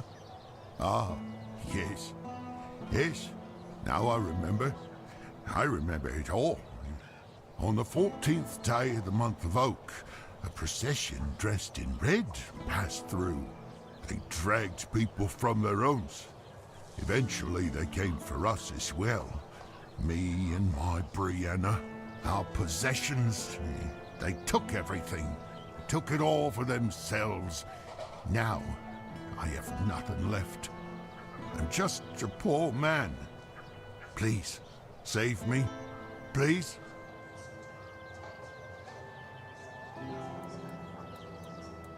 Back then, I lived in the borough, near Camelot, you see. I was there when the priests came with a crowd of penitents, dressed in robes made of parchment laden with the word. The priests cracked their holy whips and delivered fiery speeches. No more Red Death, no more suffering.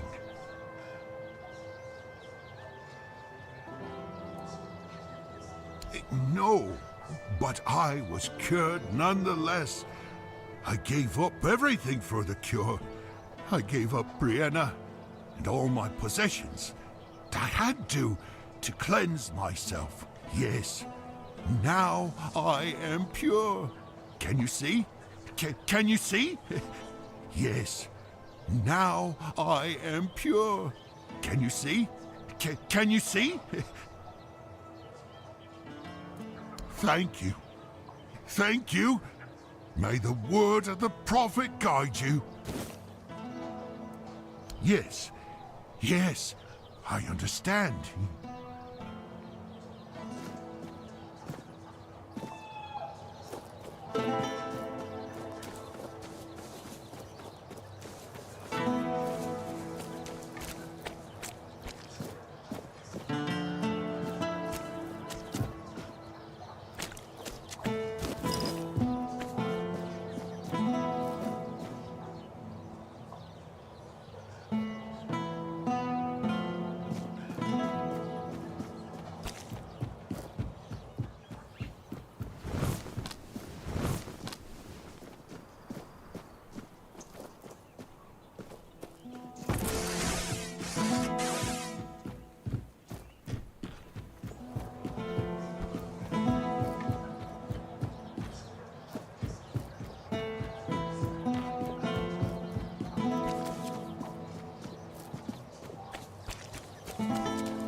O All-Mother, keeper of day and night, shelter us in your embrace. Oh, I hope I'm not bothering you.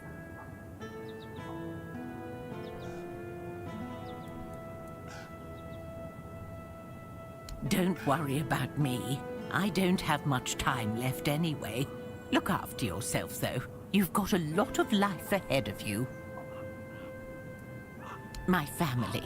My daughter, her husband, and my grandson. We all used to live in this house together. Now, I don't even know whether they're still inside.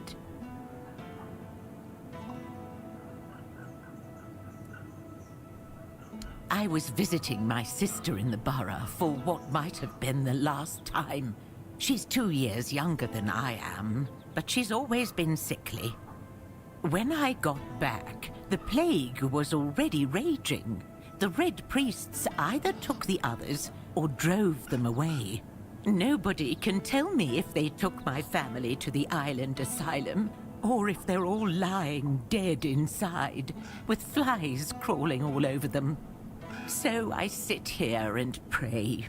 What else can I do?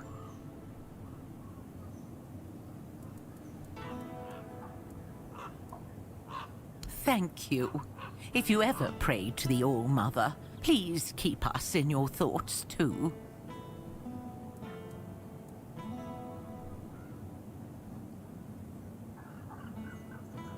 Oh, but that's dangerous. You've got so much life ahead of you. Do you really want to risk it for an old woman you don't even know? Not only could you get sick, but if the Reds catch you, they'll hang you.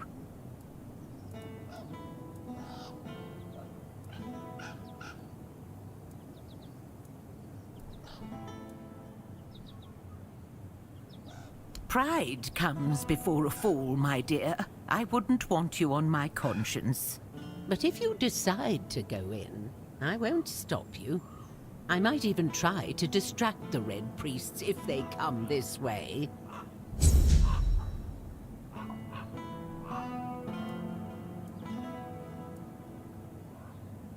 If I could, I would have done it a long time ago. The doors are locked. Quarantine. I guess I shouldn't be sitting here either, but nobody's chased me off yet.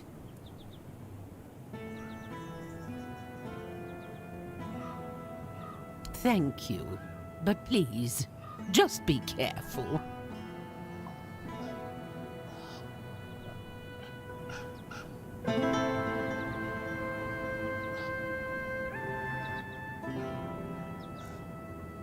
Yes, of course.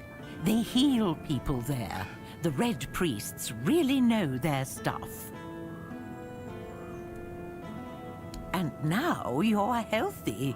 I prayed to the All-Mother, although maybe I should start praying to the Prophet too, that the priests watch over my family in the asylum.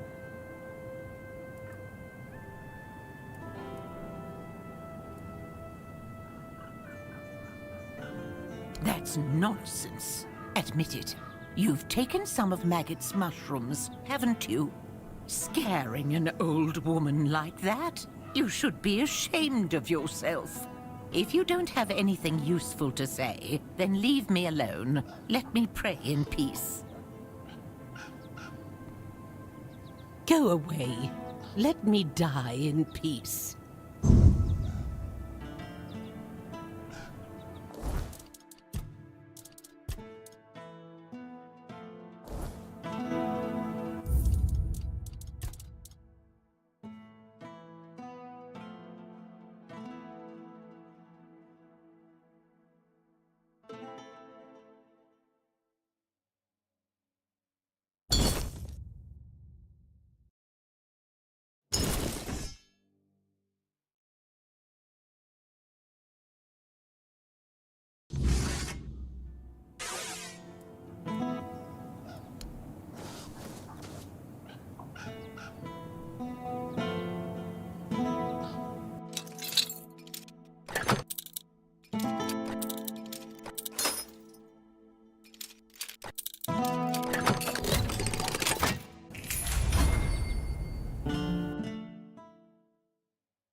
Thank you. You're a good person. Now I'll pray to the All-Mother for my family to come back safe, and for you too.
Wilkin.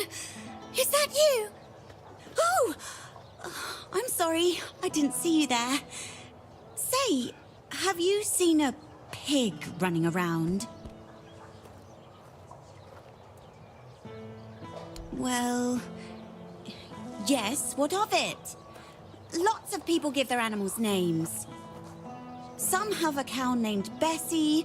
I have a pig named Wilkin.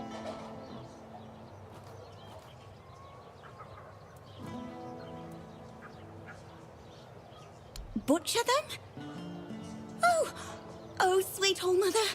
I haven't even thought about that. What if someone ate him?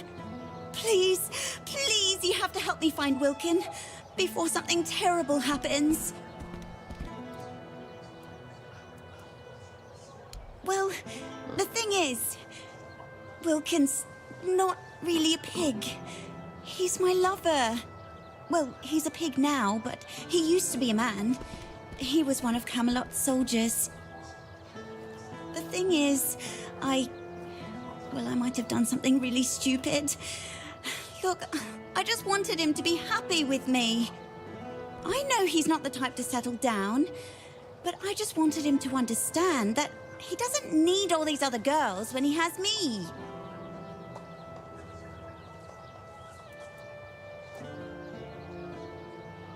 I went to see a witch that lives outside Connacht. See? Here. I'll show you on the map. They say that if you really, really want something, she'll appear and grant your wish. To be fair, I thought it was just an old wives' tale. I mean, nobody can live that long. Not even a witch. But I decided to see for myself, and there she was. She gave me a potion. She told me to add it to my beloved's meal, and that would be it. He'd be right by my side, as happy as a pig in mud, just as I wanted.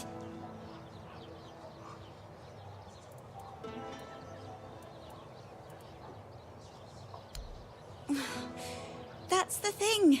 She disappeared. I went back there, but there was no sign of her. It's like she was never even there. And then Wilkin disappeared too. Now all I can do is hope that he hasn't ended up on somebody's table. Really? Oh, thank you. May the All-Mother bless your heart. I promise I'll reward you handsomely. Maybe you should try finding the witch first. Maybe she just didn't appear to me out of spite. But perhaps she'll talk to you.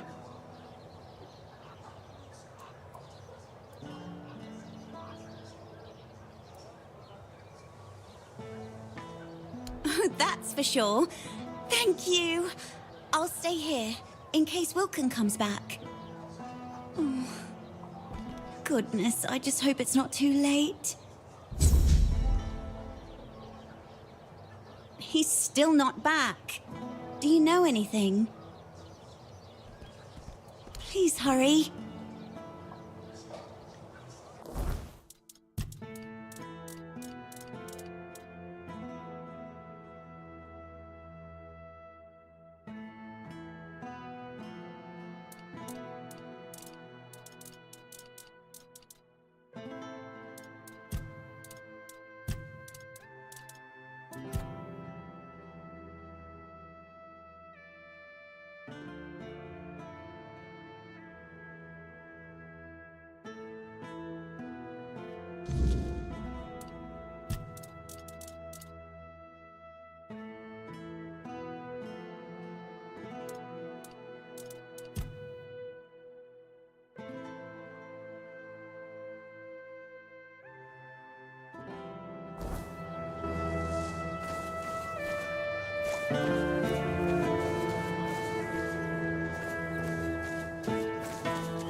Hello there. It's nice to see a new face.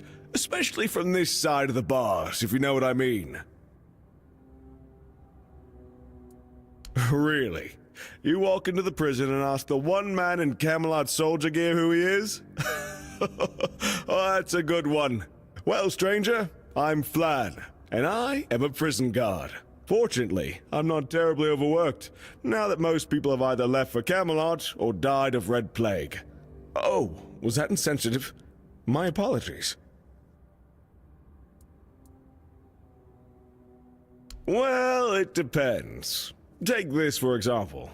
We have a beggar here, all mother bless his soul, who figured out that committing only minor offenses would land him here, rather than at the gallows. This way, instead of begging on the streets, he gets a roof over his head and a warm meal paid for by Camelot. How clever must you be to come up with that? Pretty clever, I'd say. I probably would have done the same if I were him. Be good out there. Hello again. See you soon. Just behave, so I don't have to guard you too.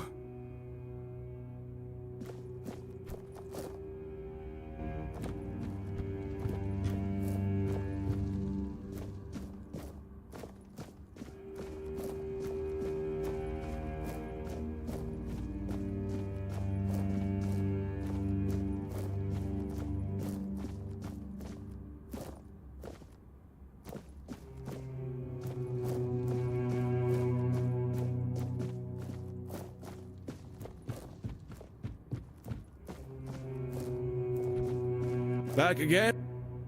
Be good out there.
Have some spare food or coin?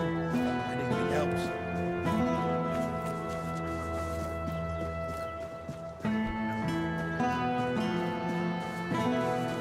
Always a pleasure to see you.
Help a soul out on your journey, will you?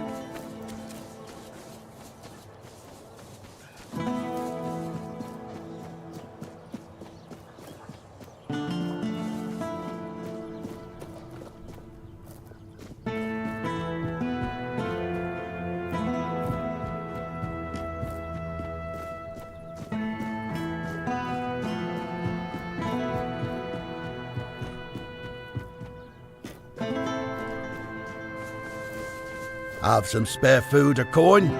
I didn't mean to be a bother. I'm really sorry. Oh, all right. Just, please, don't hurt me.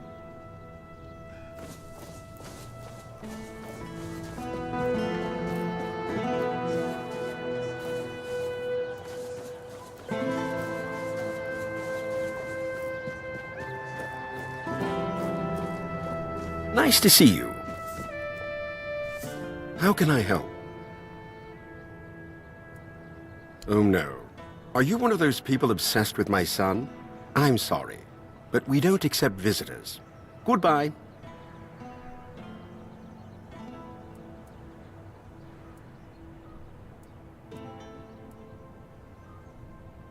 I'm sorry, but I don't share any information about Arden.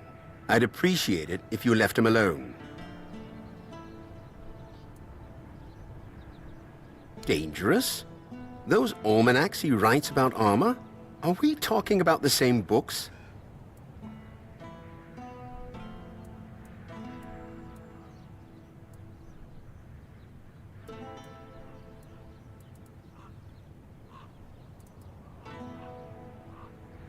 He may not be a professional armorer, but he devotes a lot of time to his passion. It's practically all he does. I'm sure he knows more about this craft than most armorers.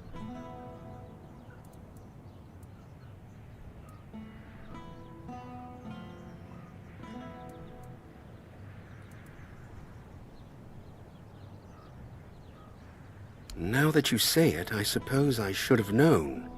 When those merchants from Timberwall came asking for more of Arden's work, I should have realized something was off. They weren't just interested in making a few copies. Oh, Mother, help me. I let it happen. I just wanted him to feel, I don't know, recognized. I never stopped to think how serious it might all become, that someone would actually try to make armor based on his advice. I should have thought of it then, should have seen the risk, but no. I just thought it'd be a little bit of coin, a bit of pride for Arden. Now look at the mess I've caused. Go inside. Speak with my son if you want. I'd be grateful if you could try to explain this to him.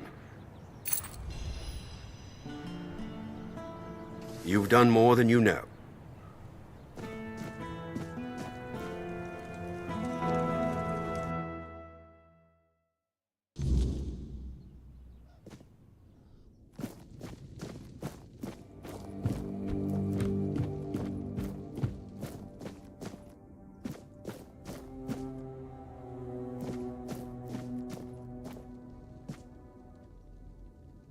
My father let you in?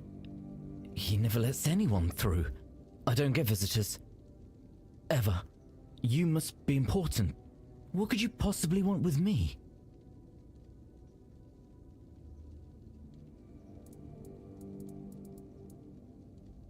That doesn't make any sense to me. I just write about armor smithing. I mean, I know my books are out there, but they're not special. They're just descriptions, really. I don't see why anyone would care that much. That's surprising. It's not like I'm telling tales of great heroes or battles. I just write what I see, what I think about the craft. I don't understand why people would admire me for that. I'm not even a real armorer.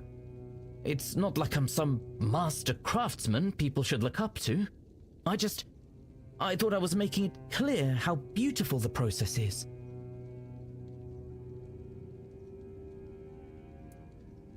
It's just how the words come out when I write. I didn't think it mattered all that much, as long as the ideas were clear.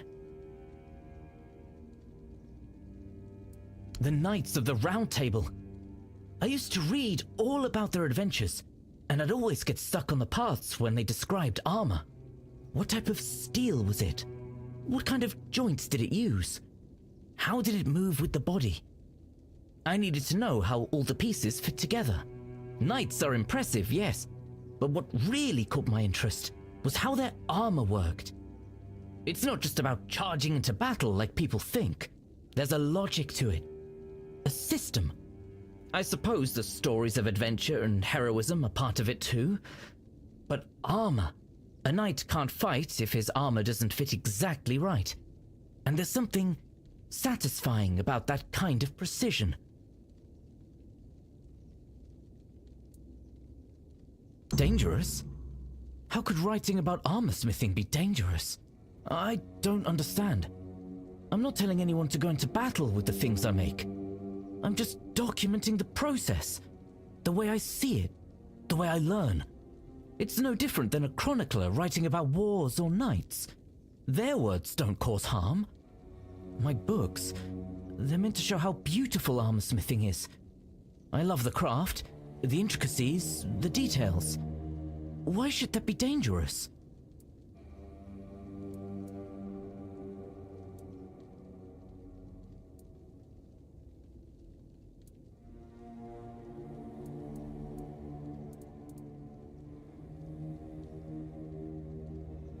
But how could they follow it so blindly? I didn't tell them to make armor and go fight in it. I'm just explaining what I've done. It's like a puzzle. Figuring it out is part of the process. That's what I'm doing. How can people not see that?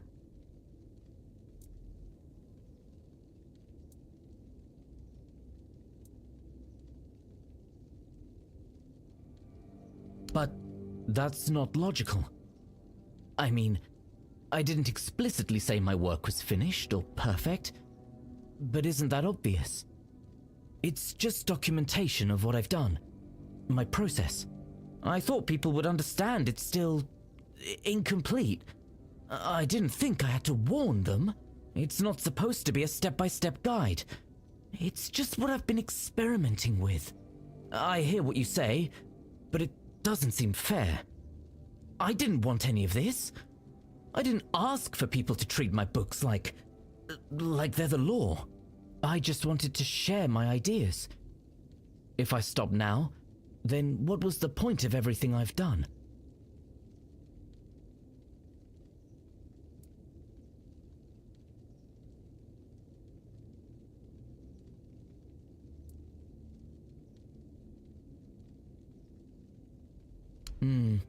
That would be practical.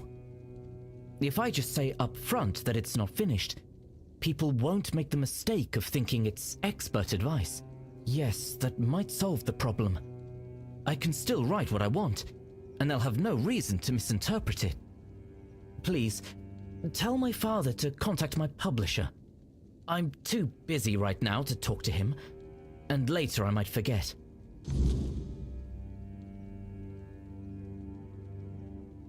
A good arm guard is incredibly difficult to craft.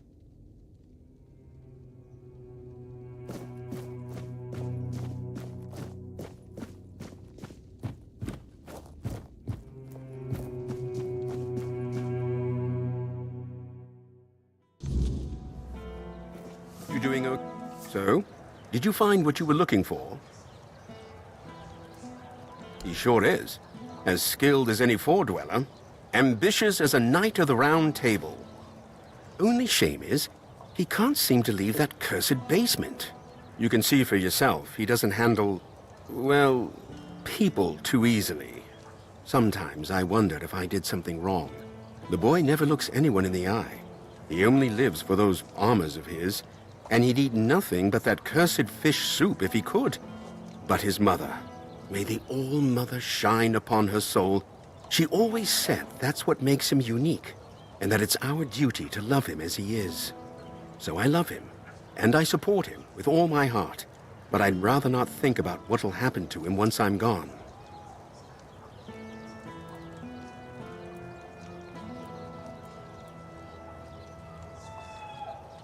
Arden, In the service of the Horns of the South? I can't see it. Although, if they'd let him have a forge and a mentor, without making him fight or bond with others, who knows? That's something to think about. Thank you for caring this much.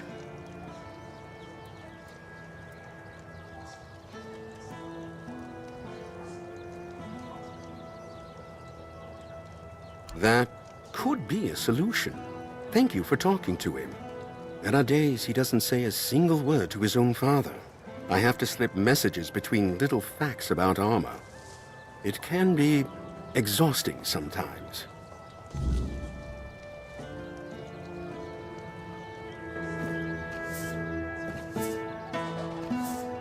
I'm glad he spoke to you.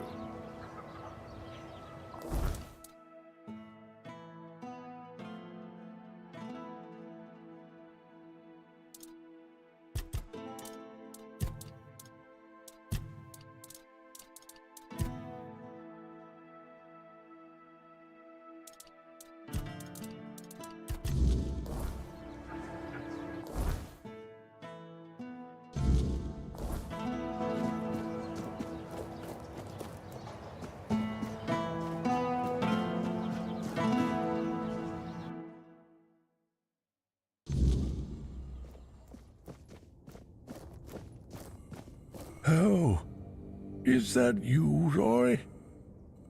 Have you finally come to visit your grandpa?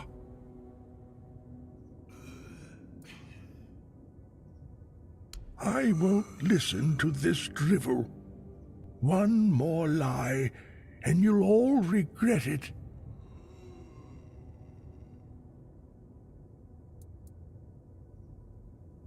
Anyone could write such nonsense. That's it. I've had enough of your scheming. Goodbye. I don't know you. You doing okay? Damn it! Damn it! I know you tried. This isn't your fault. It's mine. Wilbur was my patient. I can't run this hospital all on my own. It's an impossible task.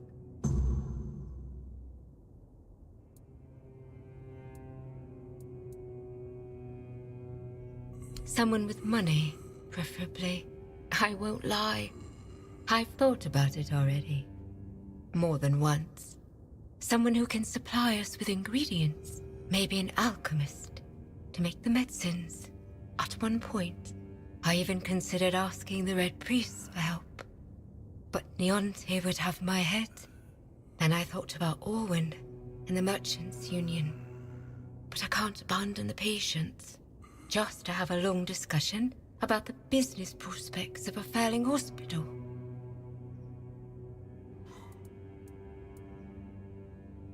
Huh. What doesn't she have against them?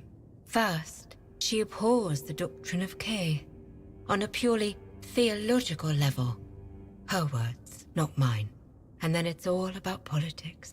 She says the influence of the Red Church is undermining the position of the All-Mother on Avalon. I don't know. Maybe people just turn to whoever is willing to help. If the priestesses aren't enough, someone has to step in.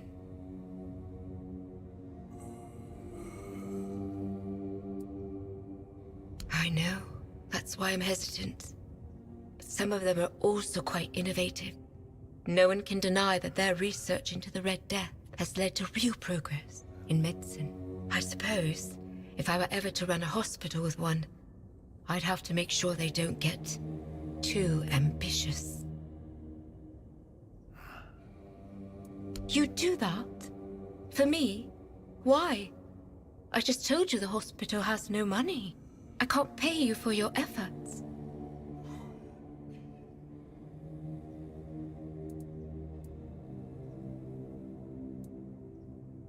That's very noble of you. But still, when the hospital is back on its feet, I'll find a way to repay you. Thank you. Even if it doesn't work out. Your offer means the world to me. I've been alone with this for so long. It's good to finally have some hope.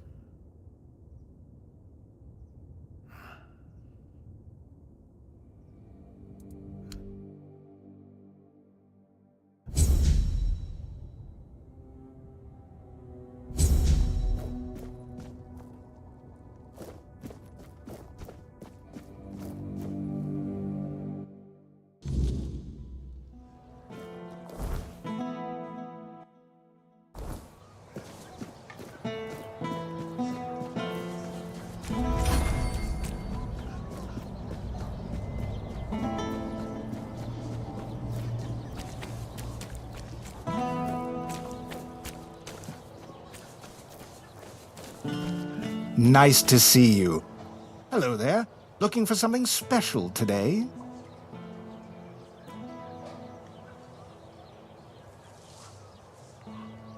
She is? That's interesting news. Though I had no idea the hospital had financial problems. I thought it was funded by our brave Camelosian army. Or was it Lord Yvain? I can never remember.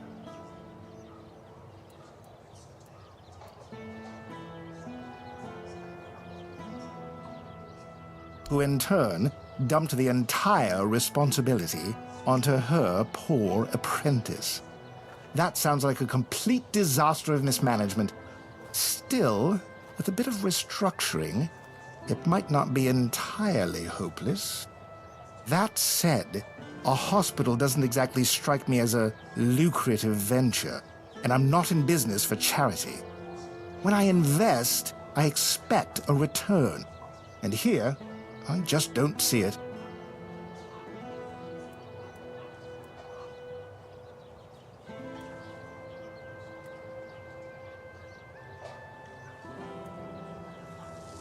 Maybe not. But when someone brings me a business opportunity, they should at least try to convince me it's a good idea.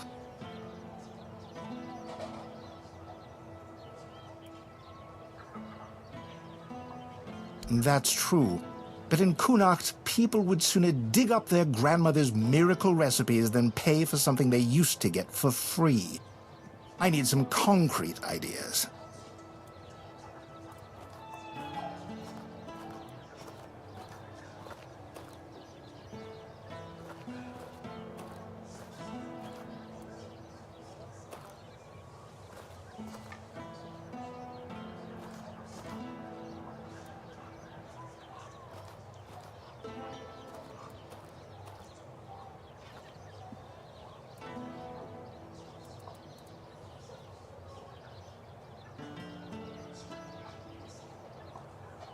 Now that is an intriguing thought. I like it.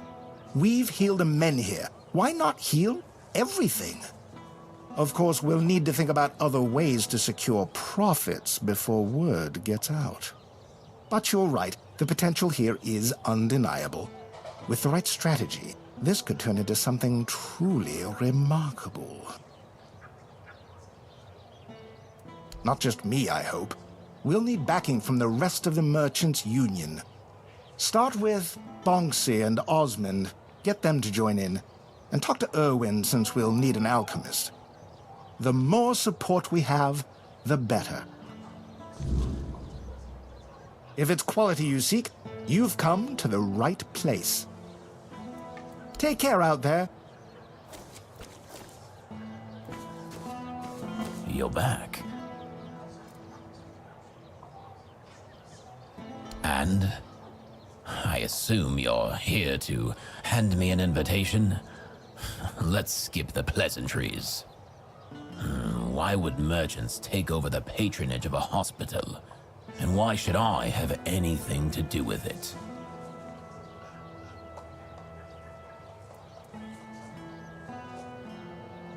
Touching, but I'll have to disappoint you. I couldn't care less.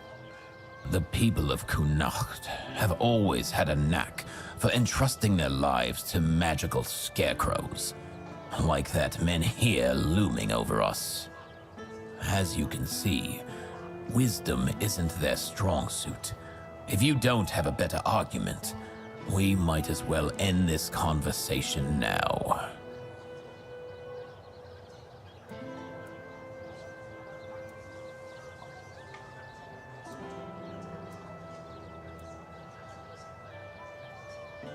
It's true that my business has been struggling for some time now. The priests are to blame.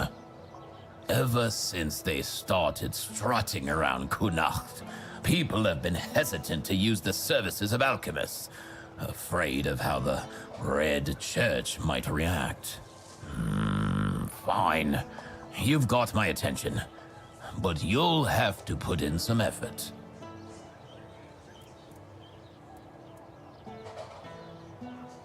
Not yet. But who knows what those rats will come up with next? They've already shown they're clever. Quarantining an entire district? Sure, why not? Carting people off to the island asylum? Absolutely. They're turning the Red Death into some incomprehensible nightmare, using methods far removed from anything scientific or rational. I wouldn't be surprised if they start meddling with my business soon enough. I've been having a serious problem with my supplies lately. The Red Church is hoarding every remotely valuable alchemical ingredient for themselves. Here's a list of items I particularly need. Come back when you have everything. Then I'll join this union. Whatever that turns out to be. Now off with you. You've got plenty of work ahead.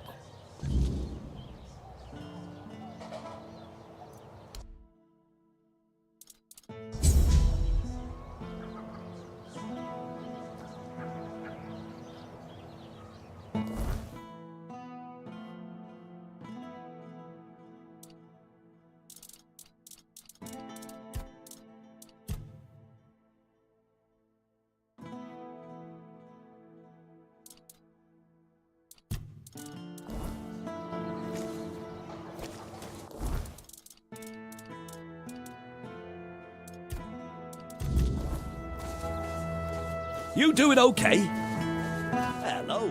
Coming back to me, I see. You must have excellent taste.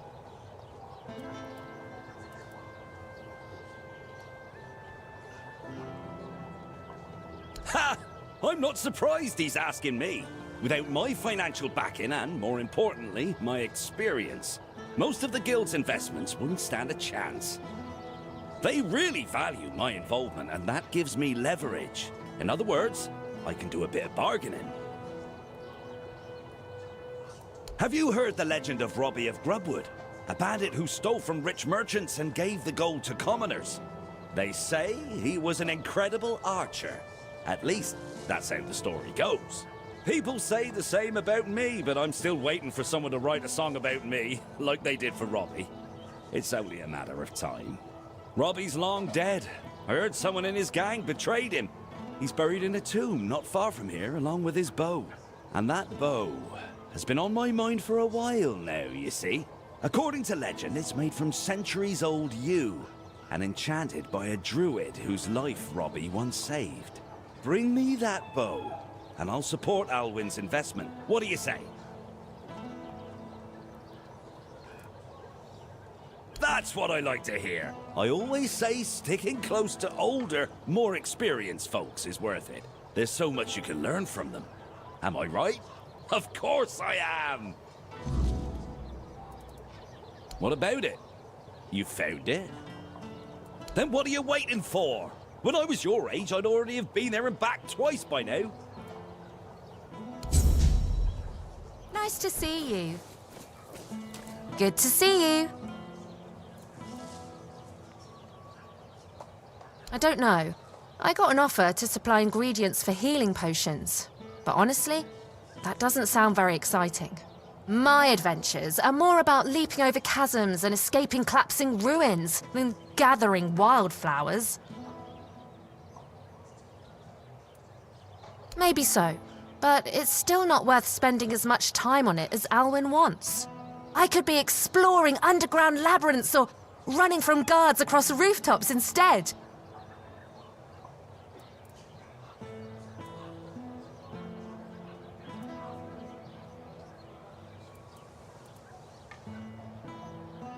You know what? You're right. That could work. But I can't go anywhere until I sell off all my wares. How about it? Want to take the lot?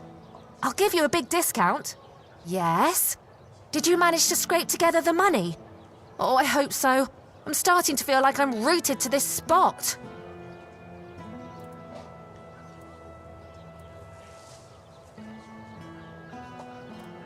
Fantastic! If you don't need something, you can always sell it later, and even make a profit. Let Alwyn know I'm in, and I can't wait for my first trip to gather ingredients. The world's too big to sit still. I gotta keep moving.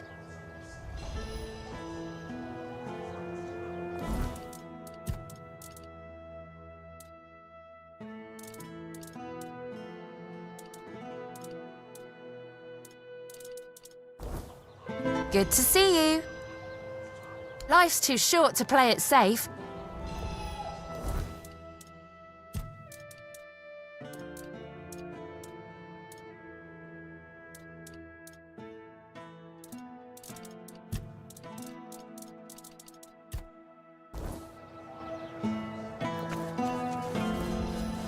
Oh, hello there. Hello there. Well, that's not ideal. I was hoping at least most of them would be willing to invest. It won't be easy to make it work, but we'll do our best. Ailey will remain as head of the hospital, and at least for now, some of the financial burden will be lifted from her shoulders. As for the future, well, who knows? Avalon is vast and full of opportunities. Maybe something else will come our way.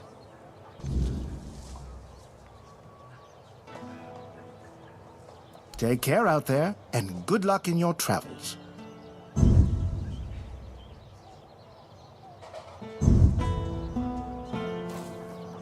You're back.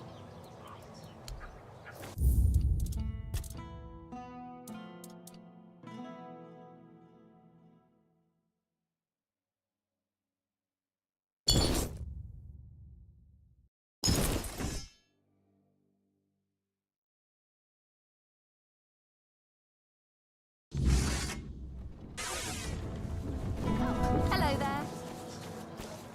If it's quality you seek,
the less attention, the better.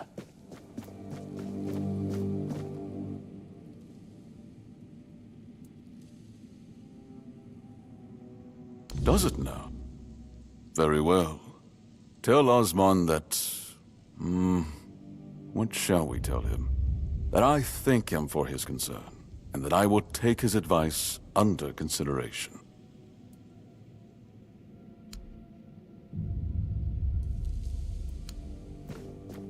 I should stay out of trouble. Just passing through? Good.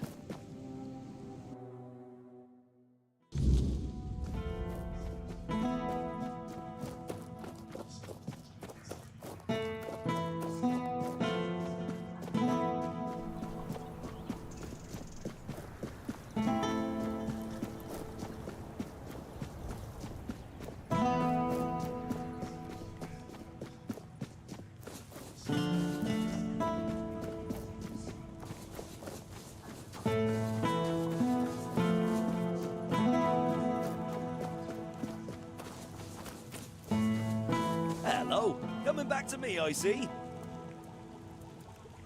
Oh, how did it go? Did he read it? What did he say?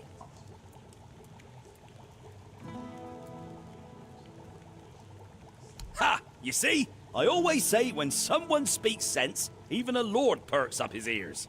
Good work. Here's the payment I promised. Hello.